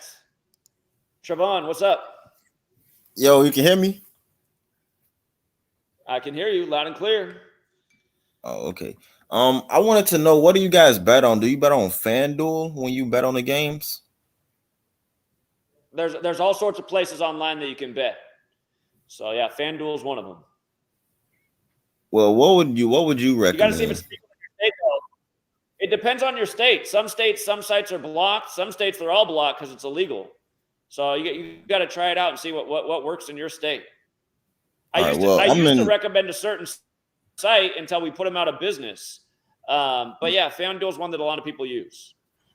Okay, because that's the one I mainly hear about, but I'm in Chicago. Yeah, so check and see what's legal in Illinois and Chicago. But yeah, FanDuel's a legit website. They do pay. So. Okay. Also, I wanted to say, okay, so basically, I'm doing a gaming channel. Well, I pretty much do a gaming channel on my YouTube. But I also have a podcast because I speak out on certain things. The way the world is going, I always felt the need to speak out on it. And now, I've gotten older and things have just gotten way too weird. And it's like I want to speak out on these things because like I don't agree with it. But some people have been telling me like, oh, when your platform gets bigger, they're gonna probably try to cancel you. And it's just like I considered these things, but I'm like, I can't just settle and just let these things go on without speaking on it. So it's like one part of me wants to say, okay, let me not do too much because I know how the cancel culture is, but at the same time, it's like I can't just sit around and not speak on these things. You gotta fulfill what your inside tells you to do, and being real is always the best thing. But it will cost you money in an audience, and you will be canceled, and that's why I've been deleted over 20 sometimes. But I keep doing it anyway. So again, I think that's what everyone should do. They want us to bow down to the censorship. If nobody bowed down, I think they'd have to stop censoring people because they'd be just like, we're not stopping anything. These people are going to continue no matter what. So. Yeah, I feel like you gotta set an example, honestly. Indeed, and if they delete you, just come right back. I do. Yeah, because I want to make a living off of doing what I do, but also these people that grow big, they're not really the ones that speak out on certain things, So it's just like it's a fine line between. The ones that grow big. Yeah, to grow big on this platform, you got to be in with somebody. You got to be tied in with the secret societies. They're not letting people grow big if they're speaking the truth. That's all. I mean, that's the way the game works. So when I see a big channel, I already know. I'm like, they're not totally authentic. That one. So. Yeah. But I also left a comment. I don't know. You might have seen it. It was about the AI Dawn. I think it's a website called AI Dawn. And people are basically sending their pictures through to get like basically a AI drawn picture of themselves. And everybody's been posting. It's a big trend on Facebook. And I just thought like, wow, like they're really training their AI with the pictures that y'all are sending through. And I think you pay like $5 to get these pictures drawn, but everybody's doing it. And it's like, people are going to follow the trends regardless because of course it's a trend and everybody just falls in line with it. I'm just like, okay. It's just so like, it just hurt to see everybody just fall in line. And it's just like, bro, you don't even know what you're doing. You have no idea. And it's just, I don't know. Indeed. It's crazy. They don't see it. Things like that are another reminder that they don't really need people anymore. AI has replaced the need for people. So. Exactly. Instead of going to someone for like a drawn picture, you're just going and sending your pictures to an AI, like an app to get some type of AI drawn picture. It's just the craziest times that we live in. And I sit here and think about how you speak on the Agenda 2030. And I'm just like, man, that's going to be some scary times. Like 7 years ago, a lot of these things were not here and now they're here. So imagine 7 years from now. That's going to be something crazy that they got in store for us. And I'm just like, man, if we don't hurry up and see it, it's going to be over with. It's probably too late already. There's going to be a lot less people here when 2030 rolls around. All you guys who got your clot shots, enjoy your time. But, yeah, I mean, they put out – it's funny how they put out all the articles at the beginning of the year, all the international headlines about a new phantom heart disease that's going to take a lot of people's lives in the next 5 years. Just the way they mock us, like, oh, I wonder what the new phantom heart disease is going to be that's supposed to take a lot of people's lives. I wonder what that could possibly be caused from. And again, you guys, for all you who have been listening to me, I warned you guys all. I told you what it was all about. I told you depopulation is a real thing. And again, people can get mad all they want. Zach's no different than the Illuminati. You guys are morons. I'm totally different than the Illuminati. I'm exposing them, but I'm saying the one thing that I agree with, get rid of all these losers. Until these losers are gone and out of here, I don't see anything changing. So that might be the one place where we might align. But I don't want to control people and dictate their lives and have surveillance over them and be peeking into every last thing they do. But at the same time, I do see how society is mostly a bunch of rejects, and we'd be a lot better off without them here because they're all dragging us to hell. And they're too dumb. They're too dumb to see what their actions contribute to. They're too dumb to see how sending in your I mean, artists were already starving. Now how much more are they going to be starving now that AI just replaced them? And again, who knows what they're doing in this database with all these pictures you're sending into these bots. So, yeah. Anyway, man, I'm glad you're awake and you see through the game. But sorry to everyone who, again, all you guys who disrespected me over the years and went out and got the clot shot. Karma's a bitch. That's all I got to say. So, anyway. Yeah. But they're also doing the the transgender thing, and it's like it's gotten even better. And someone posted on Facebook, and they said it's getting real scary out here. This is a trans, and it's a trans that looked exactly like a woman. And they every time somebody is speaking against you speaking out, they always say you're straight, but you're reposting this stuff, and it's just like, how does that make me like gay or make someone gay because they're speaking against the transgenders? Like, I don't get how that makes someone make gay. Illogical statements all the time. It doesn't make sense. But people need to recognize all of these things being pushed: homosexuality, transgender, the clot shot. You just pay attention. Where's it all going to? It's all going towards depopulation. Gay people and transgender people and young kids who rushed into a decision to mutilate their genitals before they even had their adult mind to think about things right. I mean, Joe Biden literally said that he wanted to create a federal program to help subsidize essentially genital mutilation for young people. Again, he's just doing what he's told. He's another Jesuit puppet, just like Trump. They're all Jesuit puppets. Don't get caught up in he's better than this one. They're all just doing their part. But everything is just going right towards depop. And people didn't get the joke of why they overturned Roe versus Wade 1 week after approving the clot shot for 6-month-olds. They don't need a Roe versus Wade anymore. That was the whole time that was here was to keep. And we all know what they did with Roe versus Wade. I mean, again, there's a reason they've always targeted that towards specific communities. It's the same community they told to go out and get the COVID shot because they need it the most. They're always targeted the darker complected communities with all of their agendas. For whatever reason, they have the most hatred for those people, and they're the ones that they always try to control the population the most. And there would be a lot more darker complected people in this country if it wasn't for abortion. And it's going to be the same thing with the clot shot. People don't get the sick jokes these people are pulling off. And it's too bad. The whole overturning of Roe versus Wade was a massive 201 ritual, just like Event 201's what popped off the COVID thing. And people don't get it. I mean, a whole week of headlines about how black women are going to be the most impacted by the overturning of Roe versus Wade. In the case, it's called Dobbs-Jackson. And then a week later, you get the first black female Supreme Court Justice, Jackson.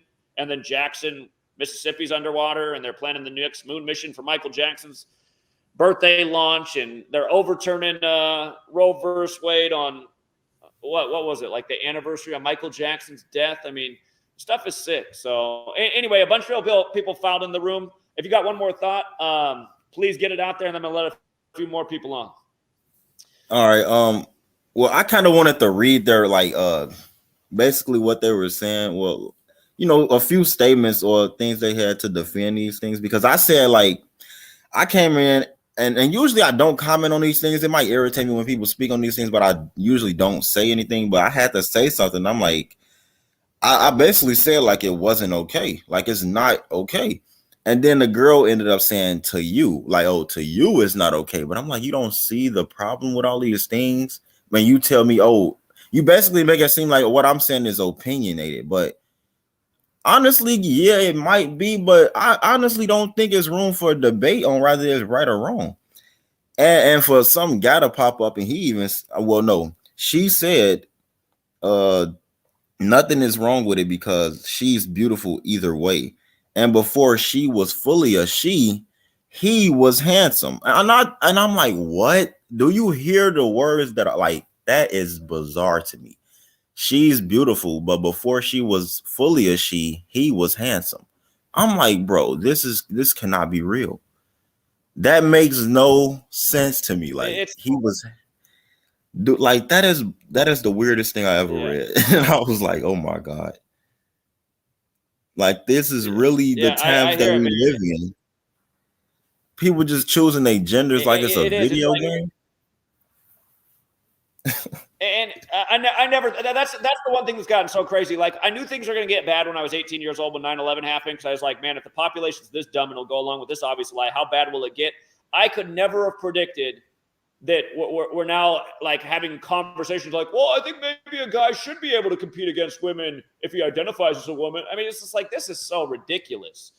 But yeah, and again, if I was having a conversation like that with somebody, I'd probably just say, "Oh, okay, whatever. Hey, have you gotten your COVID booster? Because you probably should go make sure you got all your boosters." That's probably what I would say to them. Yeah, Just that is so bizarre. that if people don't get what I'm saying like these people just need to go. They need to be out of here. Go get your clot shot, and please, we don't need to hear honestly, any more sheep from the pasture. So. Yeah, I agree. It's like some people might look at that as harsh, but it's like no, the way we're going, we need these people gone low key. Like I agree with what you're saying. Like people might say it's coming off, bad and this and that, but it's like, bro, we do not need these people because they're feeding in with it and it's dragging everybody else down. Honestly.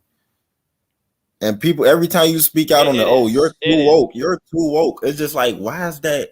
It's like it's a bad thing to have intelligence or see through it. You get bashed for having a brain, basically. It's like if you're not a robot, you're horrible for the world. Yes. That's been true my whole lifetime, though. It was always like you didn't want to be too smart in school because then you'd be a nerd, a dork, a loser, a geek. So, like, if you were smart, you had to, kind of fit in and just, say all the same catchphrases as everybody else and not show that you were too smart to fit in.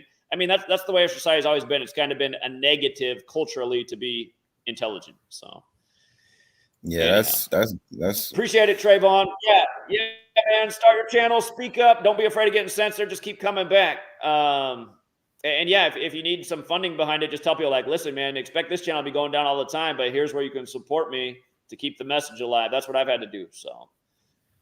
Yeah, I appreciate everything you do, and you bringing the truth to everybody. I appreciate you, man. Definitely. All right, appreciate you too, Trayvon. Keep it up, man. Thank you. World needs more people like you. Yeah, take care. Yeah. Yeah, take care. Yeah, Trayvon gets it, man. He feels that he needs to speak out despite all the censorship. Exactly how it needs to be. What's up, Jill? Hi. You know what? Can you hear me? Hello? I can hear you. Oh. Hello. I don't know how this works. I didn't know how to, because I can't get my earpiece to work, so I have you on speaker. In any case, I'm up here in Buffalo, New York.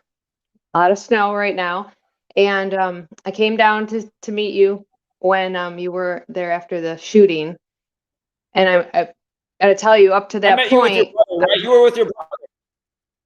With your brother, right? No, I was by myself. I bought you guys a case of water. That one guy that was there from Ohio, I believe, had never yes. You guys had. Yeah. So I just popped in, but I've always wondered about Buffalo. Sure.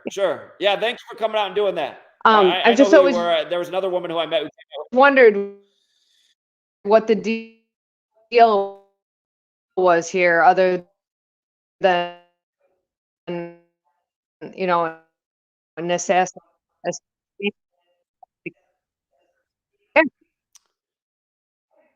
Jill, your connection's cutting out a lot, so I can't really hear what you're saying, unfortunately.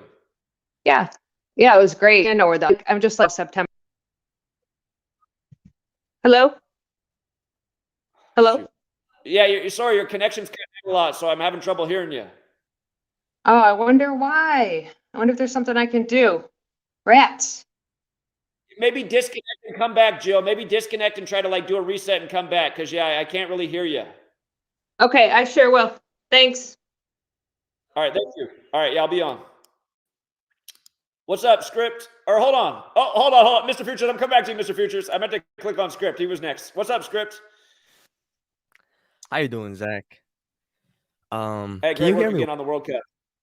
Thank you. The last time on TFR, I realized my voice was muffled on the call, so I'm just making sure. Can you hear me well?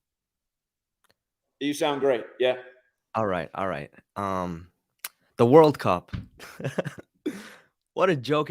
From the start to the end, the whole 28 days, it was like one big drama show. We had these big upsets.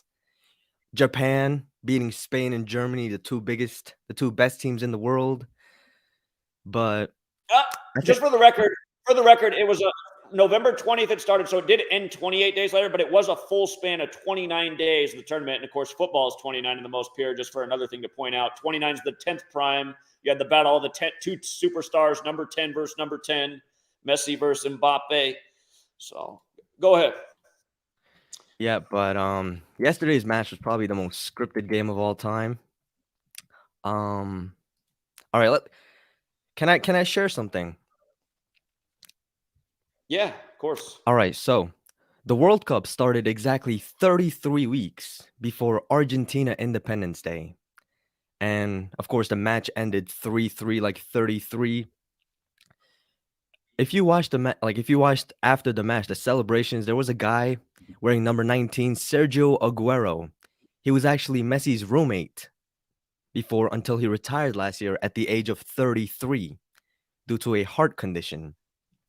And of course, Argentina improved to 3-3 in World Cup finals. Zach, did you know this? Yesterday's final was exactly 1,617 days after the 2018 World Cup final. What's the magic of 1617? That's the 33rd pentagonal number. Wow. Yeah. Nice. Yeah. Yeah, and they beat France, the plus 33 international dialing code, and become 3-3 in World Cups. They couldn't have scripted it any better. Wow. Script unveiled. Truly. Script unveiled in the flesh. If you guys don't know this man's channel, Script Unveiled, check it out. Argentina got their third World Cup win against France. They got their third win in the World Cup against France, staying on 3 all-time losses against them, like 33. And this riddle, of course. Did you know Argentina got their 22nd all-time trophy yesterday in the 22nd World Cup in 2022? I saw you say that. I saw you say that they'd get their 22nd trophy, and I didn't know what that meant. What how does that work? They got their 22nd title, so like World Cup, all championships since they were, made a nation in football. Oh, just like all the different national team events. Yeah, the World Cup, the Copa America. Yesterday they got their 22nd trophy. Yeah, in the 22nd edition. Yeah. Making France 2-2 in World Cup finals. It was also 22 weeks, exactly 22 weeks before the anniversary of FIFA's foundation, and of course this was a FIFA World Cup. FIFA equals 22 in the most simple cipher. Yes, it does. So the satanic. The guy who scored the winner in the penalty shootout, Gonzalo Montiel. Guess which match? Guess which appearance? The number of appearances he's made for Argentina as of yesterday with the final. If I had to guess, I'd say 22. Yep, he scored the winner. He won the World Cup for his nation in his 22nd match with Argentina. What a Must joke. all be a coincidence. Yep. Yeah. Yeah. What do you say when people are like, man could never do this? Do you agree with that statement? Man could never do this? No, of course not. I think man is doing this. How perfect does it have to be? Like, of course, if man is not doing this, why did Mbappe scored a hat trick yesterday for the first time in 56 years in a World Cup final? For the first time in 56 don't get years. That. When you write out 3 is a word, it equals 56. And again, it's biblical. Also, the third verse of the Bible, God makes light. Light's 56. It's the Abrahamic religions. Abrahamic 56. There's 3 Abrahamic religions. Always 3 and 56. Over and over again. Mbappe is like the new cover boy in the world of football. Like Pele, he's like the new Pele. Yesterday's match was 56 days after Pele's birthday. Pele shares the same birthday as Ignatius of Loyola. I know I covered that. I saw that the championship, because again, for people who didn't know, this World Cup began on the day leaving 41 days left in the year. World Cup equals 41. They said that Pele was on his deathbed 41 days after his birthday. And then I said, oh, look, the championship's in 15 days. So the championship will be 56 days after his birthday. Yeah. It was also a span of 56 days before the anniversary of Argentina's last win against France. They last beat France on the 42nd day of the year. They beat them 4-2 on penalties, and the prize money for this World Cup is $42 million. Messi gets his 42nd career trophy as well. It's like endless, endless, endless. The headline about him being in room 201 broke on November 19th, which is the day leaving 42 days left in the year, one day before the tournament began. Yeah. Did you know Diego Maradona made his World Cup debut on June 13th, 1982, day leaving 201 days in the year? And I didn't know that, I but how fitting. remember back in like June, I came on like one of the Sunday shows back in June. On June 1st, Argentina beat Italy in the Finalissima, like the two teams that won the European Championship and Copa America. Funnily and coincidentally, the Finalissima was played 28 years before the last edition, back on June 1st. And of course, Argentina won the Finalissima against Italy a span of 201 days before yesterday's World Cup final. Messi stays in room 201. Maybe you should put one of my. I have this idea to make children's books or gematria. I could see you making the greatest World Cup 2022 gematria children's book. I got an illustrator to draw pictures. So, wow. Unless you have drawing skills yourself, I guess now we could just send it to the AI. But yeah. But I didn't find all this information by myself. I mean, there was like a lot of comments and Twitter as a community, you know. Well, just put a thing in the back and say, dedicated to all the truth seekers and who made all these contributions. Indeed. Zach, one last thing. Yeah. The number 36 from yesterday. Argentina came into the World Cup 36 matches unbeaten. They won the World Cup now for the first time in 36 years. Maradona died on the day, leaving 36 days in the year. And Mbappe, yesterday was a span of 36 days after the anniversary of his last hat trick for France. He scored 3. He came into the match with 33 goals for France and ended with 36 goals. Hat trick sums to 36. And again, yesterday had 36-day numerology. Pope Francis was born in 36, and they scored their second goal of the game, going up 2-0 at the 36th minute, and that was their 151st all-time World Cup goal, 36th prime. Yeah. So, and they lost. I mean, it just shows you how scripted it is. Their unbeaten run came to an end on 151 days after Messi's birthday, 36th prime. But and the most obvious that was 83 days after the leader of Saudi Arabia. When Saudi Arabia upset Argentina in the beginning, I pointed out because a lot of people were like, "Oh, your Argentina pick doesn't look good." I said, "No, I think this isn't a problem." Again, that was 83 days after the Saudi Arabia leader's birthday. Football's 83. We call that the ultimate football number, like Brady born on 8-3. But Peyton Manning born on the 83rd day of the year. From American football to international football, they're doing the same stuff. But again, they became the 4th team in World Cup history to lose the first game and win the World Cup. Again, Messi wearing number 10. 10's the 4th triangular number. After Maradona died, Messi won 4-0, a span of 4 days from his death. It was a period of 4 days. All that happened. Maradona's death, the 4-0 game. And now the 4th guy to lead a team to winning the World Cup after losing the opening game. All ritual. Yep. Argentina came into the World Cup with 144 points in the tournament. Yesterday was the 144-year anniversary of Qatar National Day. Can you imagine that? And their coach, Argentina coach, got his 144th career point yesterday. How about that? It's perfect. Must all be just one big Jesuit coincidence. Yeah, and after the match, they say, like, you couldn't have scripted it any better. Of course you couldn't have, because it's already perfect. Yeah. You saw what Apple tweeted, right? You saw the Apple tweet?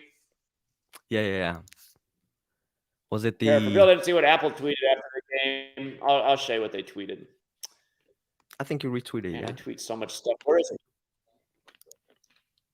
Right here. If today's World Cup final had been scripted, it would have been too unbelievable to be true. Relive one of the best matches ever. Yeah, that's what it was. One of the best matches ever. Everybody going hype and crazy. It was like one big emotional roller coaster for these fanboys. Yeah, because Argentina. Yeah, my friend who hasn't talked to me since 2013, he used to get all his advice from me. I haven't even tried to really reach out to him since 2013, but I did send him my video yesterday because he's like the biggest football fan in the world. but I'll see if he responds. So Just anyway. like I used to be. Man, it's crazy, right? Like as a kid, we grow up thinking like, oh, I want to be like an athlete. He's my role model. Messi's my role model as a kid. And then turns Right. out he's an actor. Yeah, deceiving his fans, man. So well, I appreciate it. Everybody subscribe. Script Unveiled does awesome work. Got to let a few more people on, but keep it up, Script. Amazing. All right, thanks for having me. Enjoy your day, man. Sure. Take care, man. See you. All right. All right. Script Unveiled, amazing work. Mr. Futures also doing amazing work. What's up, Mr. Futures? Welcome back. What's up, Zach? What's going on, man? Oh, man. You know, another day in paradise. How'd your weekend go for you? All right, it went great, man. We hit a game a couple days ago, and yesterday, one of the things that you've been talking about, I don't even know, since probably the beginning when you started introducing numbers, it didn't even really take much of a decode. I don't know if you saw it. You probably did, though. The Warriors and that pie riddle just continues to pay dividends. Yeah. Yesterday, as a 6-point underdog. Oh, we were all over that. Yeah, we were all over that one. Bring it home. And then they got a Toronto mass shooting on the day with 5 dead, like basketball's 5-on-5, all synced up, man. I mean, dude, and we still have to prove that sports are rigged. And every time a big, world event happens, like the World Cup, the World Series, we have to come and restart from the beginning because, in gambling, that's one of the things about it. You're always on to the next pick. So people forget about what you've done for the past 3, 5, 7 years, and they're already on to the next one. And it's really a sickness, man. Every time we hit one of these. And I speak about it all the time. Futures and underdogs are the best evidence that we have. Now, you have tons of futures under your belt. I've got tons of underdogs. You've got tons of underdogs. Those are the best examples, and you can't, refute them. There's no rebuttal to them because they're not favorite games. These are things that are not necessarily supposed to happen. Now, to hit that at such a big win rate, and have such a positive ROI on investments like that should be all the evidence that you need. In any other industry, we wouldn't need so much evidence to be able to prove this point, but because so much is fighting against us, we have to restart every single day. Yeah, indeed, man. It's again, I understand why we're so censored. I mean, you go on a platform like YouTube, they're advertising the World Cup, they're advertising the NBA Finals, they're advertising the Super Bowl. That they're in a partnership that's big money. We're tampering with their money making. They're like, we're not going to let you make money on our platform and have you tamper with our money. That's the reality of the situation. And in a way, again, even though I'm opposed to government, it actually creates the argument for, well, I mean, then you get government, it's corrupt, but it creates the argument for why you need like some kind of regulatory service to allow a platform to be like not have anything to do with money, but it being just about for the person to get out their message out there, like the city town hall, and see who resonates with it the most. And I think had we not been censored and sabotaged, we'd be the biggest thing there ever was in the history of sports. I feel like people wouldn't even be watching ESPN and Stephen A. Smith. They'd be tuned into us every day because they'd be like, shit, that's where you make the money each day. This is the dopest sport. They'd still watch the games because they're like, oh, look how they scripted it. But you know what? The problem is we're helping people make money from the casinos. The problem is the casinos would be all out of business. So the game would implode. It would be over. And ultimately, that is what I really want. We all need money to survive, and I am trying to get money to have resources to make a bigger impact. But at the end of the day, what I really want is for just this whole thing to implode. I wish it would all I wish the NBA would die, the NFL, all these things. I love sports. I wish they would die, and in their place, we'd say, you know what? Let's create a new sports league, and let's actually make it about the city. Like if you want to play for the Portland Trail Blazers, you better be from the Pacific Northwest. You better be from either like Idaho, Washington, Oregon, NorCal. But you're below there, you go down and you play for the Lakers and the Clippers. You're east of there, you go play for the Timberwolves.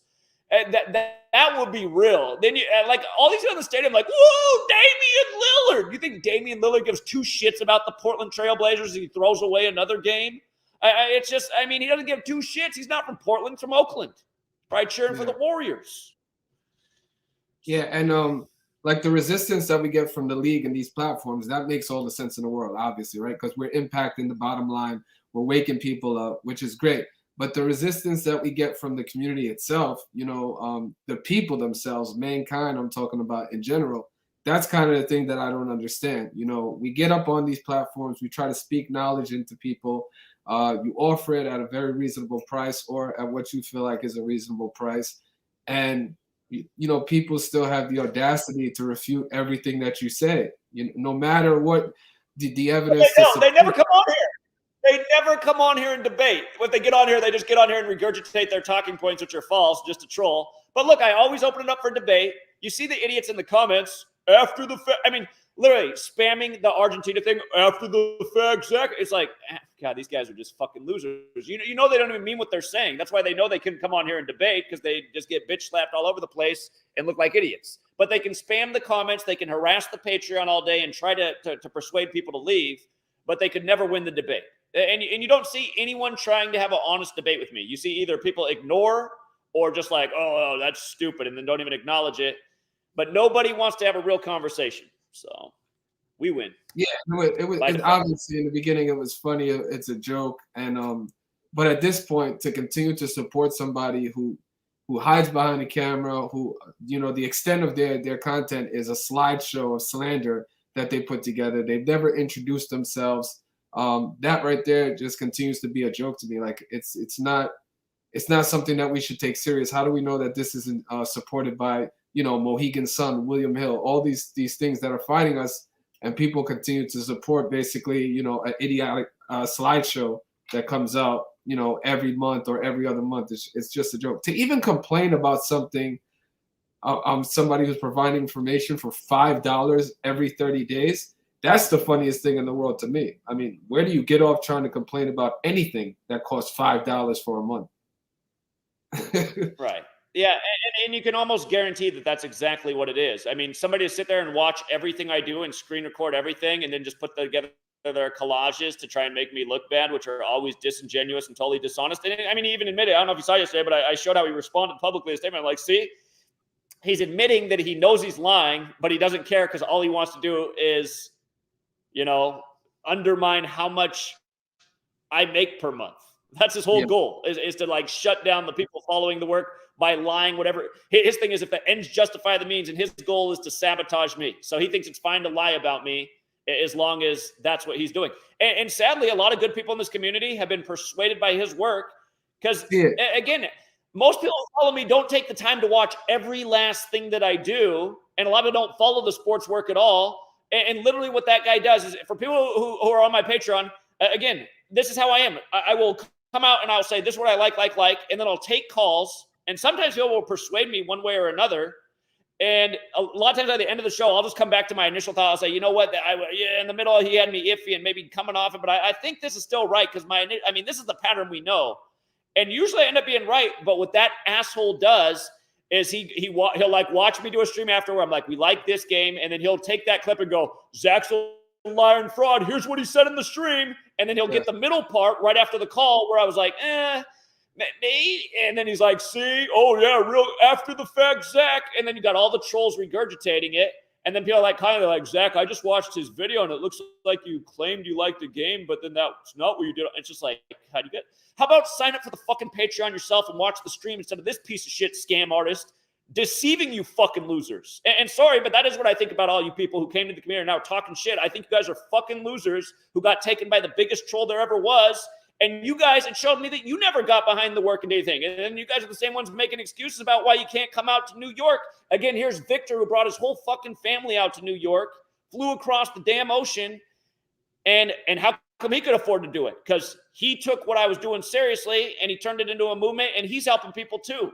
He's not getting persuaded by the fucking troll like only fucking jerk-offs and losers are. So sorry.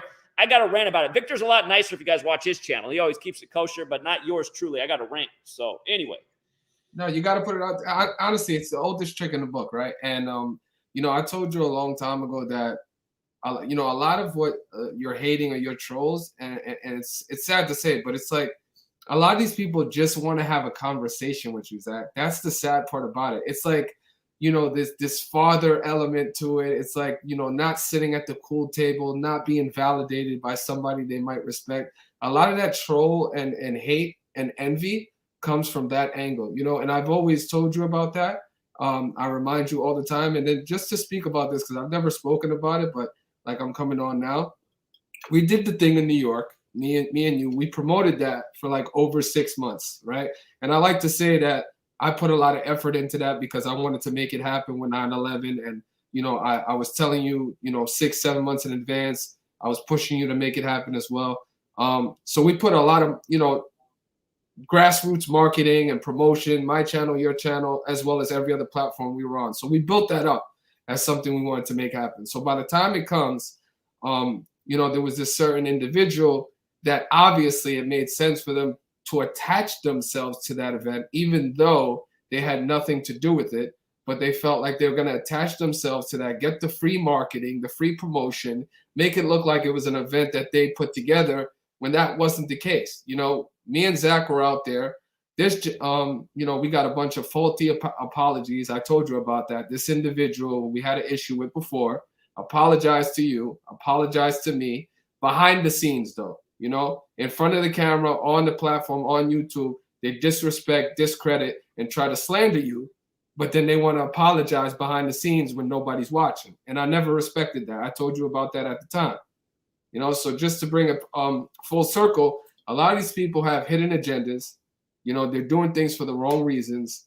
And that's why people are going to continue to make fun of this work, because we have people inside of it that claim to be doing the work, but can't even get their emotions under control and just stop envying and hating on other people. People continue to try to attach themselves to you, attach themselves to me, trying to give themselves credibility, but that's not how you do it. You let the work speak for itself. That's why no matter what anybody says about your attitude, what you say, how you talk to people, they could never say anything about the work. That's what you're always going to have going for you. And, I've done that as well. I've let the work continue to speak for itself. But I just wanted to put that out there because now we got people on the internet, on YouTube, continuing after apologizing to myself and Zach for things they've done in the past, going back on that and just talking shit. Yeah, that is, and I'm just trying to ignore that because it's really annoying to me. And it's just, it is sad, man. It's like I've been giving these people their props and helping them out, and then they're back to doing their same old shit. So ego's a real thing, man. That's why if there is a creator, it's like I almost feel like this creator is an asshole because he made people's egos too big, and it's just all about competition and I'm better than this person. And again, people say my ego's too big. Yeah, maybe in some ways, but remember, I'm the guy who got out here and did this selflessly for 5 years.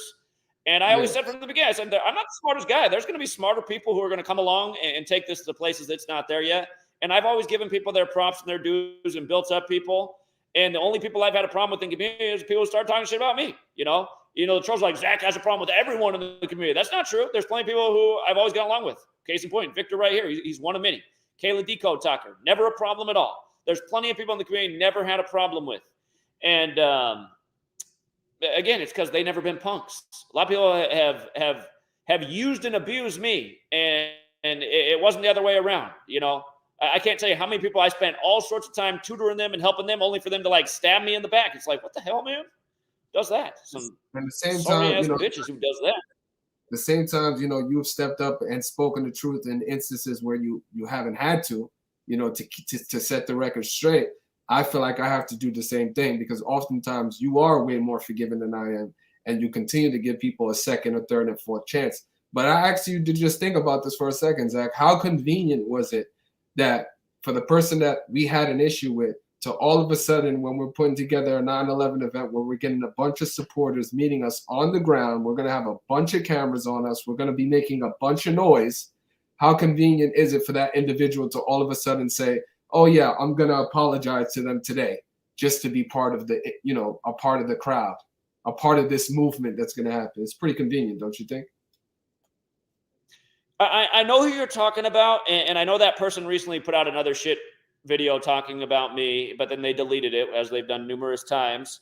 And you know what I got to say, Victor? I'm still going to continue to give that person the benefit of the doubt because they can be helpful to the movement, even though they've probably been more detrimental. And I'll give credit where it's due. They did a good job speaking on the street. I was impressed because I don't know if that person has public speaking history, but if they don't, man, they're a natural at it. But yeah, I don't know what the hell that person's problem is. And I think it's because they're always listening. The part of the thing is, I mean, you know how the trick, I don't know if the trolls come at you and are always trying to start shit, but the trolls are always trying to start shit between all of us. And some people are listening to the trolls too much and getting taken by that.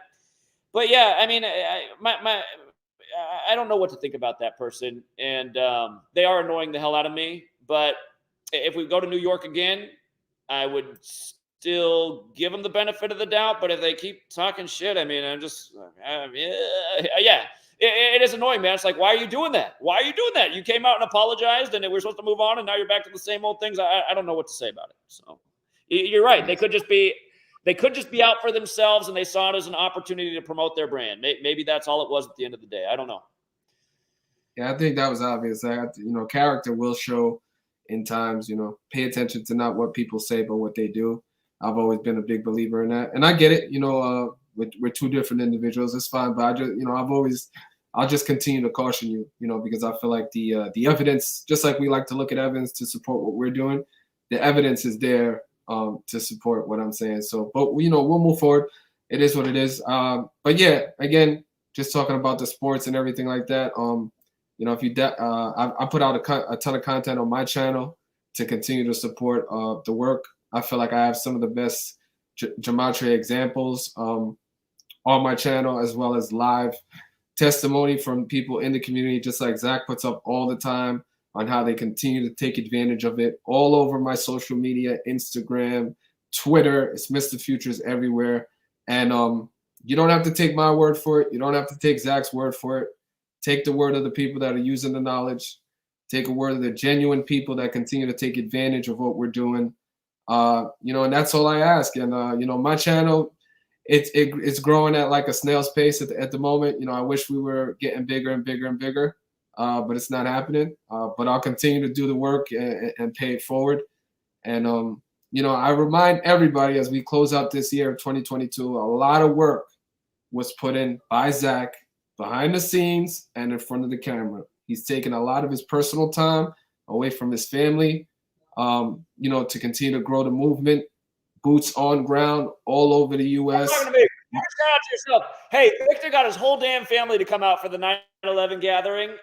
Nobody from my family came out. So shout out to Victor.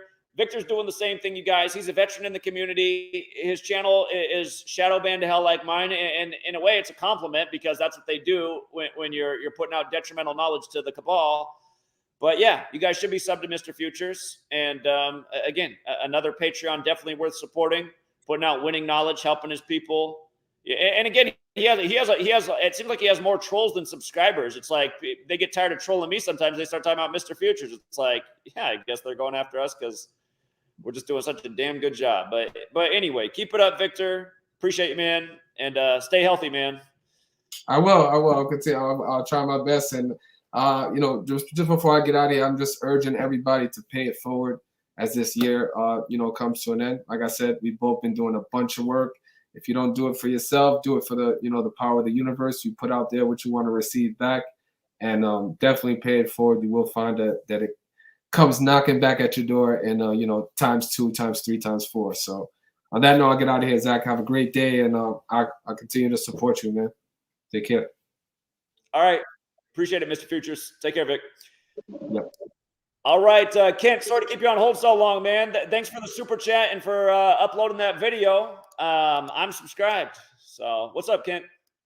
I was headed, but it's no problem at all. I just wanted to let you know I misspelt the channel that I'm uploading the video to, but I just saw somebody talking shit about like you not being willing to confront people in person, and I like all of your videos where you're street teaching attest to that not being true. So I tried to grab some of the more explosive like altercation moments from those just to make it into a short video, not to really focus on the negative aspects, but just because I feel like those are the moments that kind of like might get people to watch the full stream. Do you think that makes any sense? Of course, people love drama. So Right. So I was just trying to catch people to get them to actually listen to the stream and not like just those key moments. But I thought that might kind of instigate them to go watch the full things because they're jam packed with good information. And I don't know. I feel people are focused too much on their emotions right now. Yes, that's it. The channel I have up on the screen, that's going to be it, right? You're going to put it there? Yep, that'll be it. And then actually, if you'd like, I can upload it to my Odyssey account and give you a chance to check it out before. If you have any comments or suggestions, then I can edit it and then post it to my YouTube channel after that. Just do it however you want. Yeah, I just appreciate that you're doing it. Yeah, however you do it. Yeah. No worries, man. Yeah, I don't know. There's too many good moments throughout all those streams, and y'all did great work. So I felt like highlighting those. That's kind of like some of my favorite stuff that you've done is like, especially getting out in Yakima for like 30 days straight and just nonstop telling people what's up. I respect that aspect of your work a lot, man. Yeah, I saw the person you were arguing with. That person, that person just doesn't make any sense to me because all I ever did was promote their channel and say how good their work was, and then one day they just started attacking viciously, and it's never stopped. And it's just. I'm like, do people like get into the community to act like my friend only to just like? I don't know if you guys know the song "Tool Sober," but that's kind of what that song is about. Like, lift somebody up just to like tear them down even further. It feels like a lot of people have done that to me over there. It's like, what's wrong with these people? But yeah, that's the person you're arguing. And yeah, I did see the comment and the exchange, but I didn't even bother responding to the second one. I was like, I'm just gonna compile all the footage to the contrary. Yeah, I don't know if you saw it, but it's like I was at the March for Our Lives rally this year with all these people that want us to destroy the First and Second Amendment, and I just had to shut down their whole rally for a moment and put them on blast. I mean, there's not a lot of people that will go stand in front of a group of God knows how many people and totally interrupt their thing because it's total bullshit. And put them on the spot. And all they could do was hate, but they didn't have anything to argue back because they knew I was right. Yeah, everybody was just like, it's not the place. This isn't the time. We're not going to listen to you here. I actually put that in the video as well. So I put OKC, NYC, that march, the March for Our Lives. And then I was also the Tops, some excerpts from Buffalo at Tops as well. And it's not all just negative, like the more contentious moments. It's, you giving out good information as well. But I wanted to include those because I thought people like drama. It'll get them to maybe click on your channels more often. But yeah, man, I just finished my drive, so I got to head out. But I just wanted to hop on and let you know. All right, thanks, Kent, man. Sorry I kept you waiting so long. Hey, no worries really appreciate you doing that. I look forward to it. Yeah. Yeah, absolutely, man. If you need any more video work done in the future, man, just let me know. Okay. But, I owe you. all right, Thanks, man. Kent. Appreciate it. No worries, brother. Peace. Yeah, take care, man. See you. Thank you. All right, let's see if Jill's connection's working. Oh, hit the wrong button. Jill, are you still there?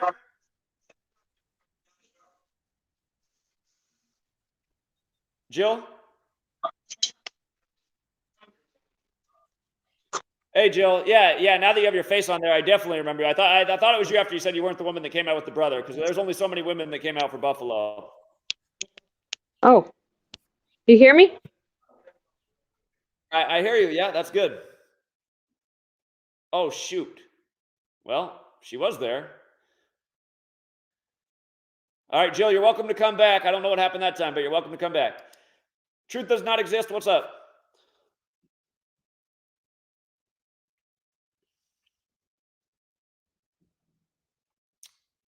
Truth does not exist. All right, well, we didn't get anyone to really come on and debate if sports are rigged. Part of the reason that people don't debate also is just because they think they're so much above numerology. They just like, numerology, that's so stupid. Sports are rigged? No, dumb, you gotta be to think sports are rigged. That's where they are, so they don't even think it's worth the time to debate. How can you rig the game? Did you see how excited they were that they won the championship? I mean, they were totally into it. It's like, yeah, you notice they're paid $100 million to play the sport. You know there's such a thing as acting? Never heard of acting before? It's like these morons are fooled by the easiest and oldest tricks in the book. Born yesterday. All right, what's up, Jill? Oh, hi. All right, so last September, Dr. Sherry Tenpenny came to Buffalo, and it was with Coach Dave and Ohio Brett, and they were advocating for college athletes because Cole Beasley had just opted out for the the clot shot. And so they had gone down. Right. Yeah, they had started, they started this whole Christian revolution in Buffalo, New York, which I thought was pretty cool, but I always wondered why. But then obviously this happened with Cole, and he had left and he couldn't get a job, right? And there was people there speaking from ESPN who walked away from their jobs after 30 some years. And it was a big convention. It was all day.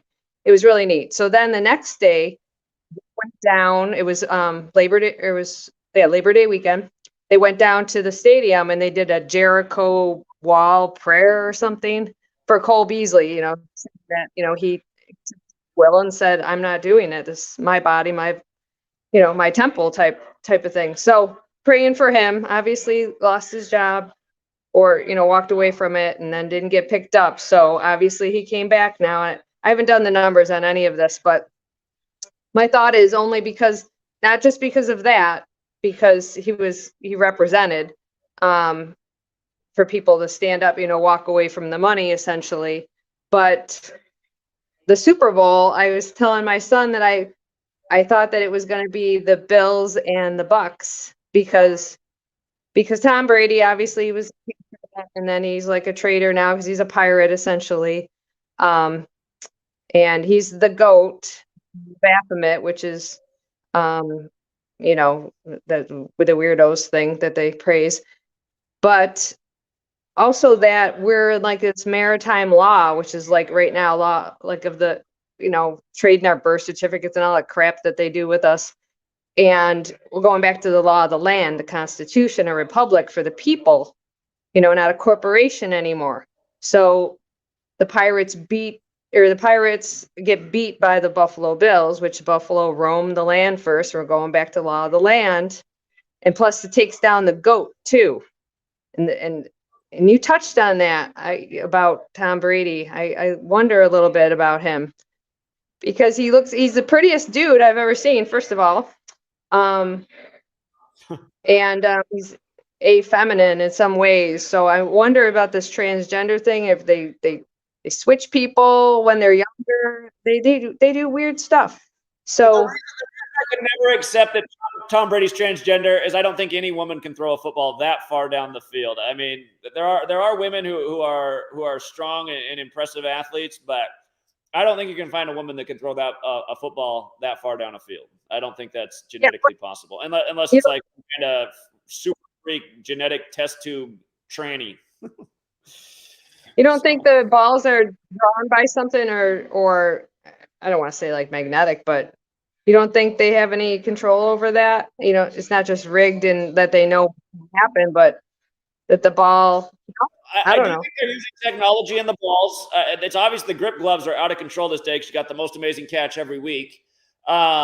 I don't know, a motorized ball to fly further through the air? I mean, I guess it's in the realm of possibility. Some guys have really big arms. I'm a good quarterback, but the thing is, I could never bomb the ball more than 45 yards down the field. I mean, these NFL guys, they got big arms. They can throw it 70. Some of them can throw it further down the field than that. So, again, and I mean, I've never seen a woman probably throw a football further than 45 yards. So. Yeah, I got you. So yeah, that's the theory. I don't know what the numbers are behind them being in the Super Bowl, but that I guess I'm waiting for you guys to do that. I do phrases mostly, or people's names, or if someone comes out with a story, then I'll post things they said, and and then go through that and whatever resonates. There's obviously ways to do the gematria, but thank you for all you do, and I loved when you drove across, especially when you did the music. Like so entertaining. It like got me through my day that whole week. So thank you for that and your time. Sure. Yeah, well, you're very welcome, and thanks for coming out to Buffalo and bringing us water. I definitely remember who you were. There was another woman who came out with her brother, and I want to say her name was Jill as well. But anyhow, thanks again, Jill. I appreciate it. Yeah, no problem. Be well. All right. Yeah. Thank you. Take care. All right, we got somebody on. Maybe he wants to debate. Nah, man. I talked to you last time you had a StreamYard after for a while. Remember, I'm out Yeah, here in no, AZ. I recognize you. I was like, oh, maybe today he wants to debate anyway. Yeah, what's up, man? Nothing to debate about. Hey, man, I know what dude was talking about not going to LA. We texted the other day about it. If you go, man, just letting you know, I got you at the airport. I got your wheels around there. I'll drive you around, whatever you need. So we got to worry about renting a car, keep that little expense down.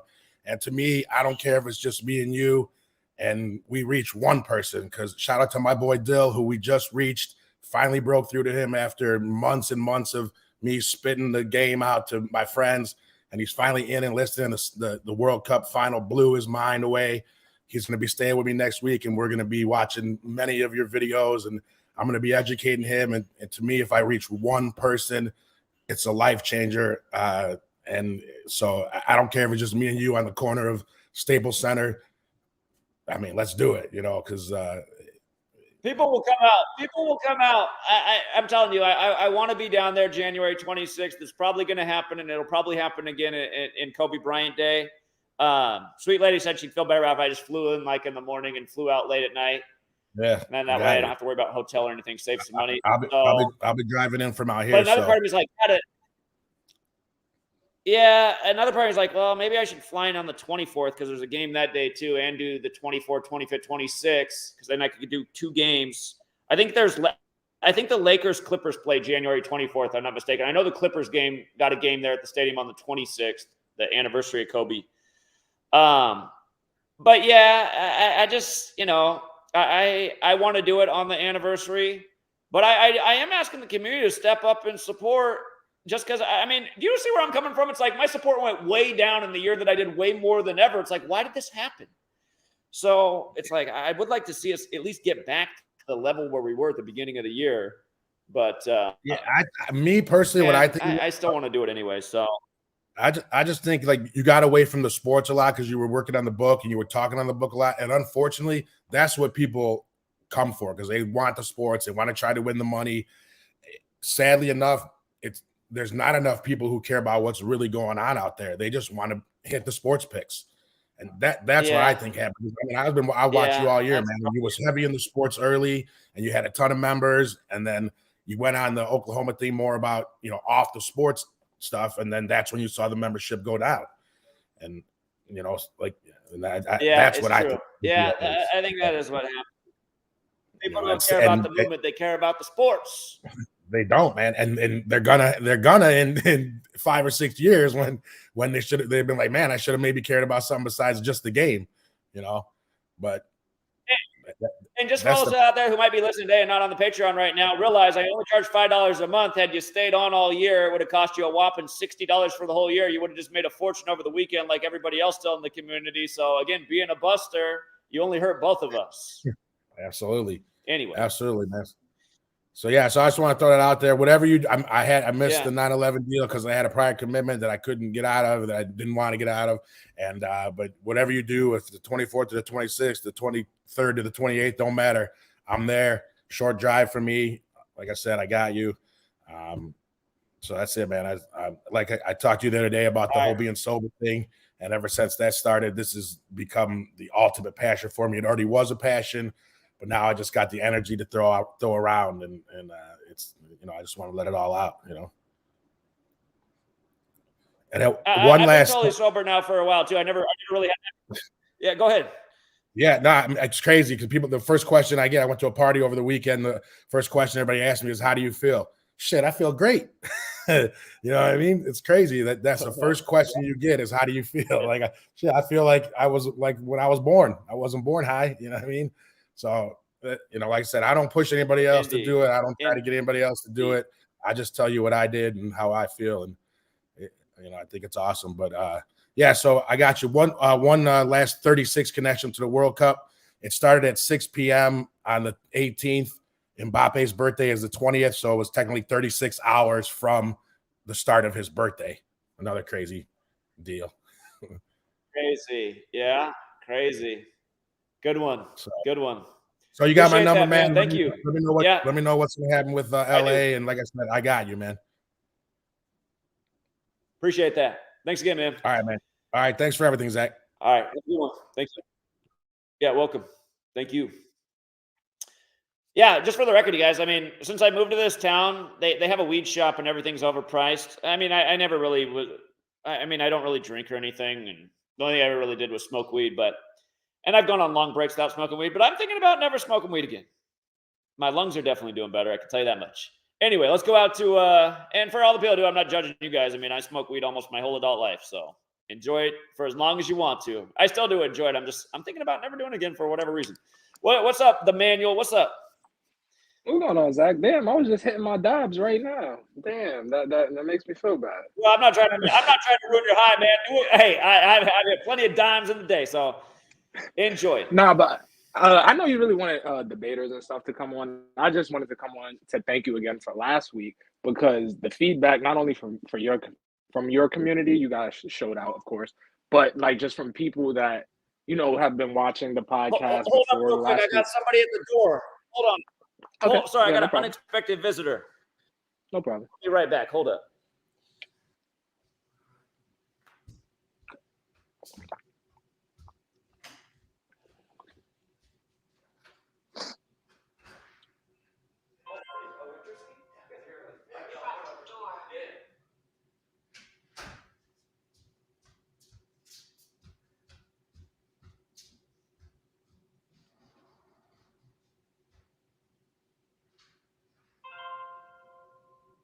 Interior garage door.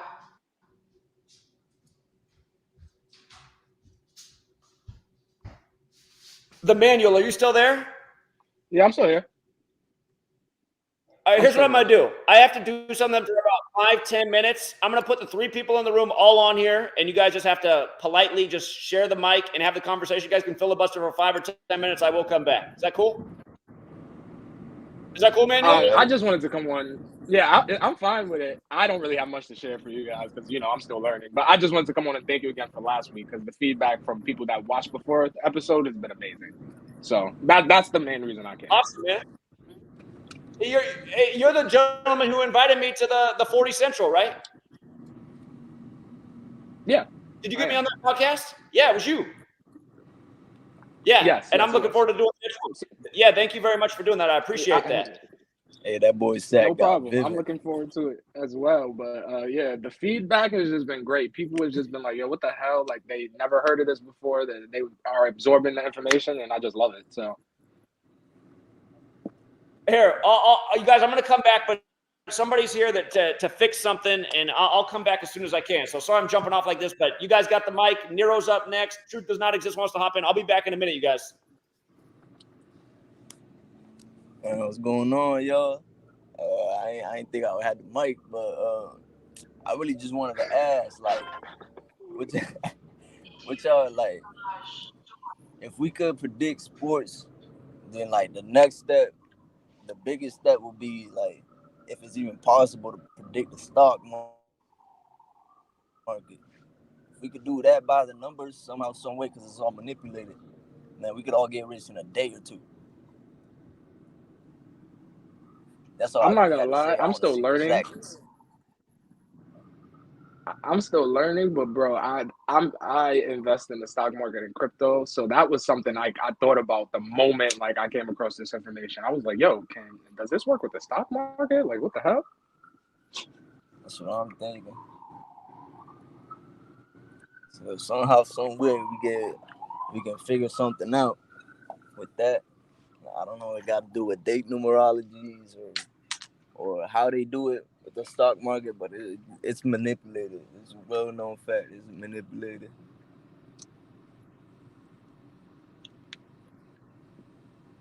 I came across some info, some dude saying he saw, like, he was into Gematria and he saw that one of the indexes drop a certain amount of numbers in a day, and he was just like, "Okay, that's weird," but he didn't look too into it. So I don't know.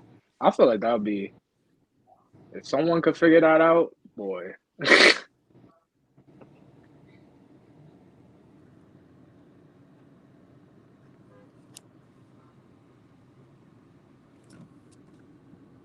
Maybe like, man.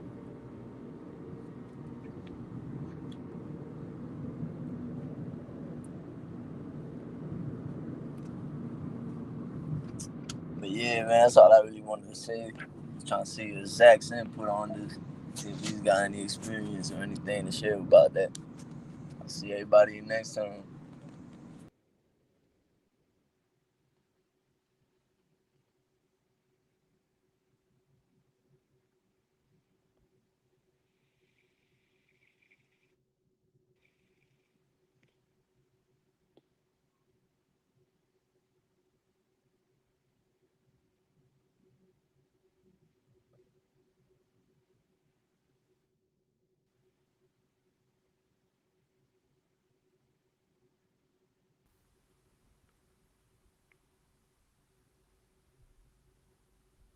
So I wanted to make an announcement. I'm gonna be downloading. Well, not I'm going to be. 2 weeks ago, I downloaded Zach's old blog. And I'm gonna put it out for anyone to download. I'm gonna put out a torrent for it. It's 60 gigabytes. So if anybody wants it, they can download it. Because Zach was saying that that posts have been getting deleted, and I downloaded the whole site like right before that. So everybody's gonna be able to have access to that. Everybody can download it. And you to find like an article, you basically just have to search for the article in the file manager, and then you click on it, and then it'll pop up the web page, which is saved in locally on the computer. So everybody can get that. Everybody can get that site. So it doesn't, even if the whole site goes down, I still have this backup here with all these articles and stuff, so everybody can access it. And it's gonna be live soon. I'm copying it again. It's on a computer, and I'm copying the files. I'm gonna copy it to my computer, and then I'm gonna put a torrent, and I'm gonna seed it through this computer and another one that I have. So you guys can all download it. You guys can all have access to it.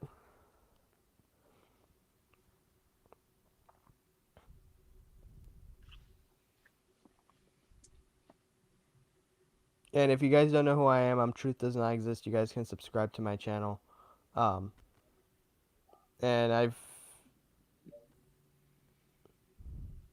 I've been getting censored just like Zach. I mean, my channel hasn't been able to go above 1,700 subscribers like at all. I've been at that number for like 6 months already. Even though I've been promoting my stuff and whatever, and I just uploaded a video now. I hope that Zach shows it. It's like 1 minute, and I couldn't like Zach's videos. I like for 10 times I liked it, and then went to another video, and then came back, and my like was gone. And it happened like 10 times in a row. So I documented that. And oh, hey Zach, you're back. I'm back. Problem solved. So. Oh, I wanna show you something on my channel. I just uploaded a new video. It's only 1 minute. If you want to show it, I was even thinking maybe you could re-upload it. This is what they're doing to you. So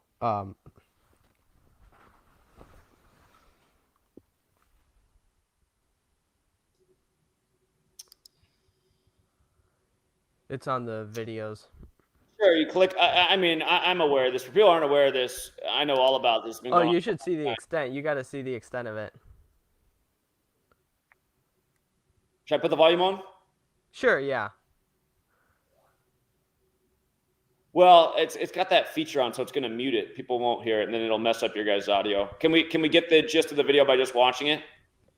Well, yeah, so I liked your video, and then when I went to another video, I went back, and the like was gone. But I kept doing that, and it happened for like 10 or 15 times that I was liking the video, and then when I went back, it was gone. And you can see. Yeah, I've actually documented this exact same thing, and I've actually made videos like this just to show how this is how the YouTube algorithm keeps. Because again, for people don't understand how it works, if your video has more likes, more comments, it's more likely to show up in another person's feed. That's the way the whole thing works. Like, if you wonder how a viral video shows up in your feed, it's because it has so many likes and comments.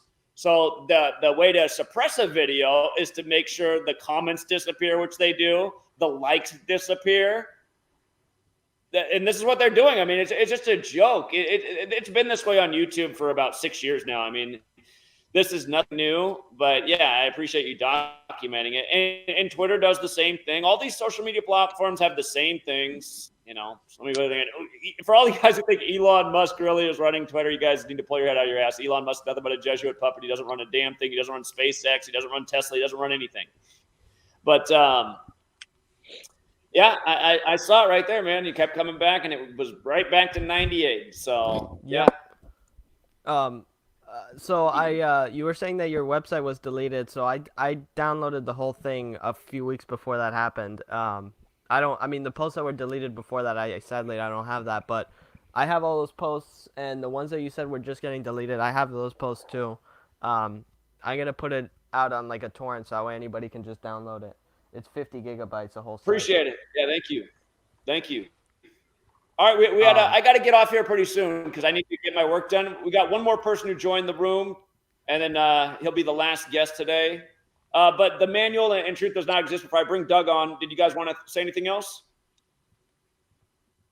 No, that was it. I just wanted to thank you and just let you know that the feedback's been good. Let me know when to come back on 40 Central. I'm looking forward to the next one. So thank you. No problem. We can't wait for you to come back too. I know the guys definitely can't wait. So looking forward to it. All right, yeah, I'll be back. Yeah, there's always more to talk about. All right, truth does not exist. You want to say anything else? Yeah, I found it funny because Sports Gematria made the video saying that you spent $500,000 in Truth Seeker money and, you know, the new car and like all that stuff. And I mean, first off, I'm broke and your house is a lot smaller than mine. I'm not saying that to brag. I'm just saying it's not. You don't live in some mansion. The car that was crashed was like some old car. How old was it? Like some 2010 car or something. The thing like is that I mean, his video's stupid because he didn't talk about how we sold the other house for the same value. I know. So he leaves that out of the video. And also, yeah, the car we got, you know, that sweet lady's car, and she's making good money. That's her thing. He showed that you sold your other house, and he showed that it was for $430,000. But then right after that, then he still said, no, the house didn't sell for $430,000. No, so he showed you the wrong house. My house sold for what's my address out there? People can go see how much my house sold for. It did not sell for $430,000. False information again. Guy's total fraud. Yeah. Well, he showed that in the video that you sold the other house, but then he still counted that as if you spent that money from Truth Seeker money. I'm gonna have to look at his video and see what MLS he used because it's totally false. The house did not sell for $430,000. I think it was on Zillow. I think it was on Zillow, but what's funny is that like he still said it, and then people still get convinced by the video and stuff. I wanted to make a video of like all his lies and like showing it wrong and whatever. I mean, this whole channel's a lie. Everything's a lie, and the house. Anyone can look. If anyone has my address in my old house, you can go look up and see how much it sold for. I'll bet you $1 gazillion didn't sell for $430,000. Yeah, and right there, close to the same price as the house. The whole gist of the video is stupid, and he just makes it like you're greedy and whatever. I mean, how many times have you told people to not donate $100 to you and whatever? Oh, please take that money back and whatever. I mean, that doesn't sound like moron. He's a moron. He also, I guarantee, has the screen video recorded where I talk about how I bought my first house for $200,000 and sold it for over $500,000 because I was smart and bought when the market was at the rock bottom and it appreciated like a skyrocket in the Seattle area. And then I bought my latest house for $300,000 and sold it for just about $500,000, which is what it was listed at because that was the market value for the house. It's the same exact house as the one I moved into. And so again, it's like, dude, I already have $200,000 made from the house I just sold. Where do you think the extra money came from to pay for the little bit more that this house costed? It's just like the guy's a fucking goon. He already knows all that anyway, but then he makes a disingenuous video and then puts a false price on for what my house sold. I didn't even realize that he had that in there because I didn't watch his video. I just saw the thumbnail and people shared it with me. But it's like, I don't care. I just know the guy's a fucking loser, a ballless, faceless loser who just sits there. I mean, think about how big of a fucking loser you got to be to watch all of my videos just to try to make an attack video each day. Like, what the fuck is wrong with you?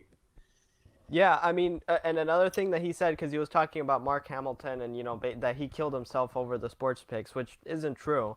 But on top of that, he shows right after that the clip of you saying that people should commit suicide, as if that was in the same video or something. I mean, the context of it is people are like, "Oh, that's disgusting." When he knows I'm talking about him, yeah, when he knows I'm talking about him, and I mean, there are a lot of again. fucking... You guys disagree with me? If all your life is about doing is just sitting there watching my shit to troll me every day and to get up on my Patreon every morning and troll everybody on there and just keep spamming bullshit all day, 24/7.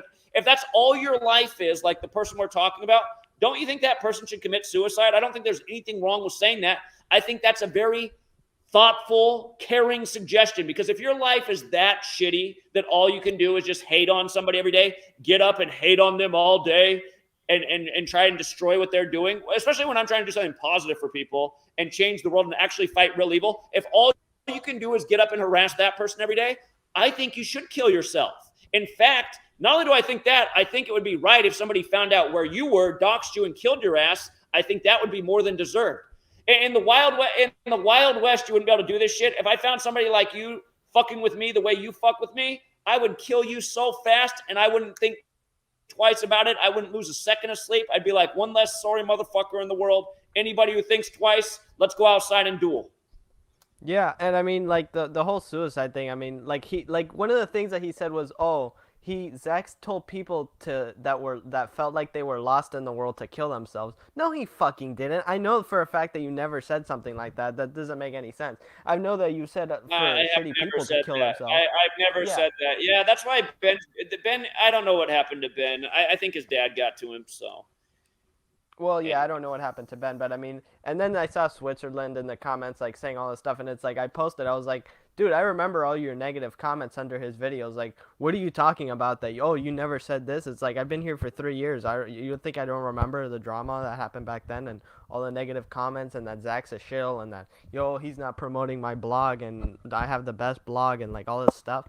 Yeah, I remember all that shit. I mean, anybody that's like here trying to like get credit, I mean that's already somebody to be worried about. Why are you trying to get credit for something? I've found fines, I've found stuff in the community. You don't see me here. Oh, Zach just needs to be promoting my channel. Oh, look at how low the support for my channel is. Why isn't Zach promoting my channel more? I never say that. I've never said that before because it's not about me. It's not about my channel. It's about trying to find information. It's about trying to, make the work better. That's all it's about. I don't need my channel to to be constantly promoted in every video. Oh, subscribe to my channel. Oh, I have the best work. I don't need that.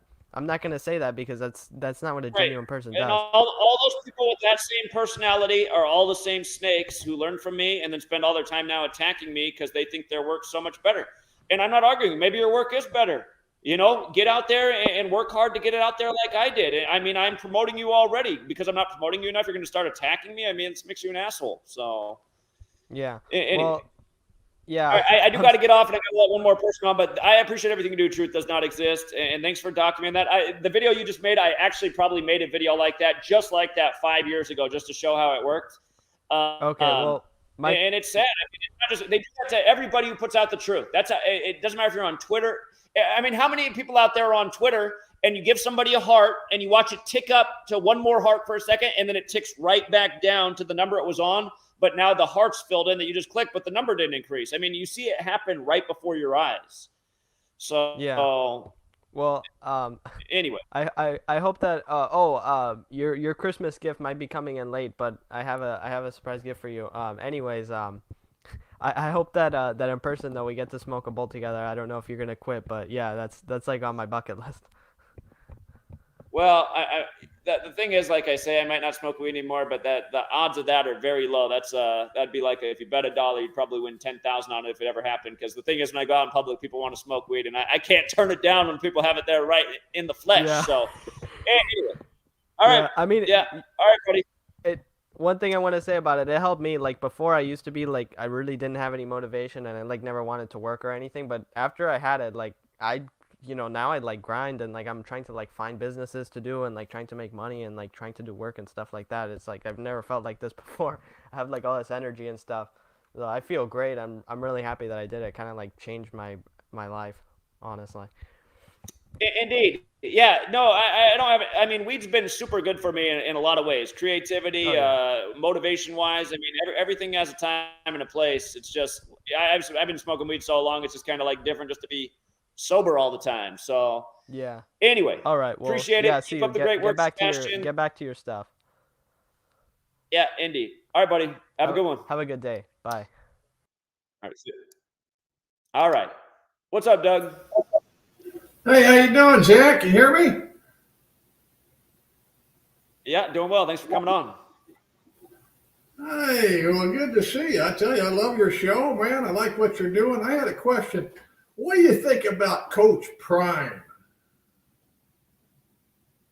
Coach Pryor? When I hear the name Pryor, I think of Mark Pryor, the pitcher. Who's Coach Pryor? Prime, Neon Dion, prime time. Oh, Deion Sanders. I need to look into that. Leaving the historically black college for Colorado. I actually have not done any research. I'm sure there's a big ritual at that. I know he got a lot of flack in the media. So again, I'll look into that. I'm glad you brought that up because I'd actually been meaning to look into that story. There's only so many hours in the day, but that is one I need to look at. All right, and one other question. I've been watching you for a while since you had your blog on Blogspot, and I think it's very interesting, no doubt about that. What do you think? Do you think there's any good people in the world at the higher echelons? There's got to be, right? There's got to be better people up at the top. It's just like, yeah, I don't think there's enough, but is there any? I mean, there's got to be every. Go ahead. Do you know, do you have a idol, or a hero, or somebody you respect that's got any kind of a power at all? I'm just, Trump, obviously, you think he's, he's no good, and Biden's no good, and is anybody any good at the top, or there's got to be, I guess, I would think. I don't know if he was ever at the top, but I think if there was ever a good person that was on the stage like that, didn't ever make it in the office, but I think Ralph Nader was a good guy. I've seen Ralph Nader speak many times. He kind of disappointed me though at the end because the last book he ever wrote was Only the Super Rich Can Save Us, which in a way might be true, but he was telling everybody you just got to write these rich people, the Warren Buffetts. He said, if anyone comes to them with the right idea, they want to save the world too. But I kind of doubt that, so he might have been wrong about that one, but. Go ahead. There must be some good in the world. Otherwise, we wouldn't be sitting here in our nice homes enjoying, food for the day and good clothing. And we do have a bit of freedom and stuff. I wonder who's I guess it's just. Yeah. The rulers, exactly. The people who rule over us, they're not entirely evil, right? They want to control and be in power, but they realize to control, once upon a time to control, they thought all you could do is go in and kill everybody and say, bow down or we'll kill you. Eventually they realize, there's a better way to rule over people. Kind of like, coax them into the system, give them some, some circus games and throw them a little tasty food here and there and, let them have a titty bar over here and, yes. So, that's the world we live in. They figured out how to make a world that people are like, well, I know I'm a slave, but these Cheetos are really good, and I love watching the Cowboys, and strip bar on the weekend and some beers. But at the same time, none of the. It doesn't necessarily make them good either. It's just they're the ultimate manipulators, and they came up with the most clever plan ever for how to control humanity. It's kind of like the IRS, I think.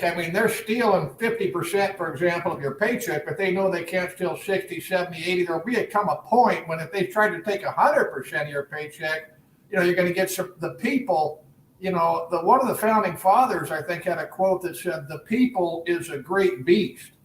And there is, if you try to take 100% of people's your taxes, you're going to get. Like in China, they try, once you start welding people into a high rise and setting them on fire, then even the Chinese government gets some pushback from the people. So, right.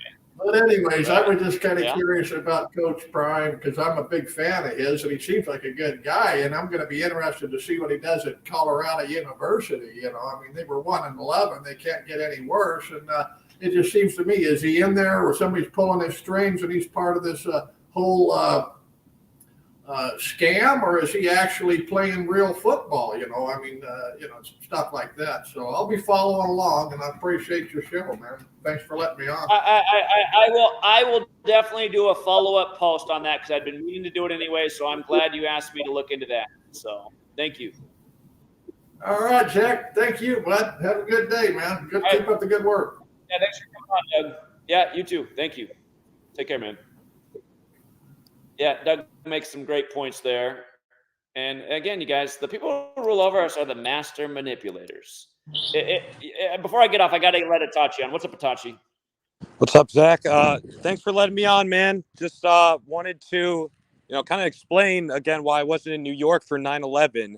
Got into a pretty bad car accident. That's why you saw me post the new car. Luckily, the insurance paid me more than I bought that car for in 2020. But yeah, it was just a big unforeseen thing. And I want to, make a promise here on the stream. If you do go out to LA for Kobe's birthday or, the death date, just because of, the synchronicity, and that's how I found the work, and, just how everything lines up, I would definitely be out there for that. I would meet you in LA. It'll be nice to get out there in late January. But yeah, just want to clear up, what happened with that. And I know you mentioned I was in London a few weeks earlier before that. That was a family vacation. So it's not like, oh, let me take all this savings and go to London. But, so that just want to clear up that. But yeah, are you thinking about, doing that trip down there? Well, I appreciate that. And yeah, I have a feeling it's going to end up happening. I'll let everybody know at the very beginning of the year if it's a yay or a nay. But I feel like it needs to happen. The 3-year anniversary of the Kobe death. I could see it being impactful. And LA is not a bad place to be in January. So. Yeah, it's funny they play on 24/1, the two LA teams, right? Los Angeles 53. But another thing I wanted to. Yep, number 24 as well. But another thing I wanted to, quickly bring up, the school I went to and stuff. I, became good friends with this kid who's his father, invested in the Red Sox in the 80s. And, they're minority owners. They used to also have AS Roma and stuff. But, just nicest house I've ever been in. He's showing me that, he's texting Tom Brady's dad and stuff, the guy's father. But just diehard Patriots, Red Sox fans and stuff. It's funny. The kids still ask me for the sports picks and stuff because I'll show them the Astros 666, the Chadwick Boseman, the Black Panthers. And, to a degree, they're like, this is undeniable. And it's hitting, and we know more about baseball, but we're on the other side. But yeah, it was just funny watching the Patriots game with this family. And I don't know if you remember the Minnesota Patriots game and how the Patriots just got embarrassed. But, it was just funny to see someone like that in the ownership light. I know it's a minority owner. It's not like the, billionaire who owns the Red Sox, but, closer to 100 million than 1 million, just very wealthy off the rig sports. And long story short, just like acting like the game's real the whole time. So I just want to bring that to you. I know, like, we talk about, is everyone 100% on it? And it's just like, okay, if he knows that the Red Sox games are rigged, how is this guy not, acting the same way with the Patriots? And I don't know, it's just something that was interesting to me that I'm like, okay, who else would be a better person to bring this kind of story or thought to? So that was just something that recently happened to me over Thanksgiving. Interesting as always. Yeah, for people who don't know, this is Itachi. Caller earlier was talking about Itachi helping him out with the home run and other player props. Itachi's been on the work since Kobe's death, and he's also improved his financial position through the knowledge. So, yep. Great work, Itachi. Man, thank you. Thanks, Zach. I'll let you get off here. Appreciate it. See ya. Yeah, and by the way, Itachi also gets trolled by that loser. he even attacks Itachi.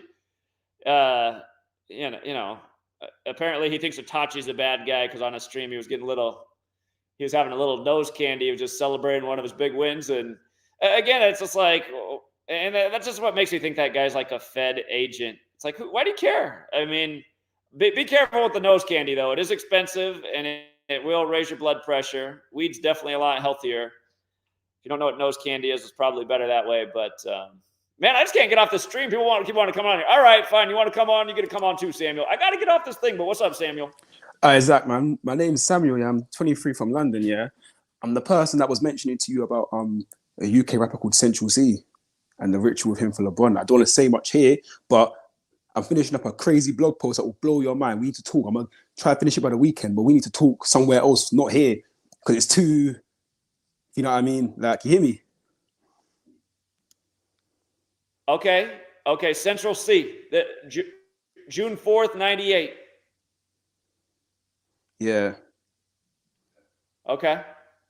It's like, trust me, don't want to say much here, but we're going to have another conversation somewhere else and we can really chop it up properly because got a crazy decode for you, bro.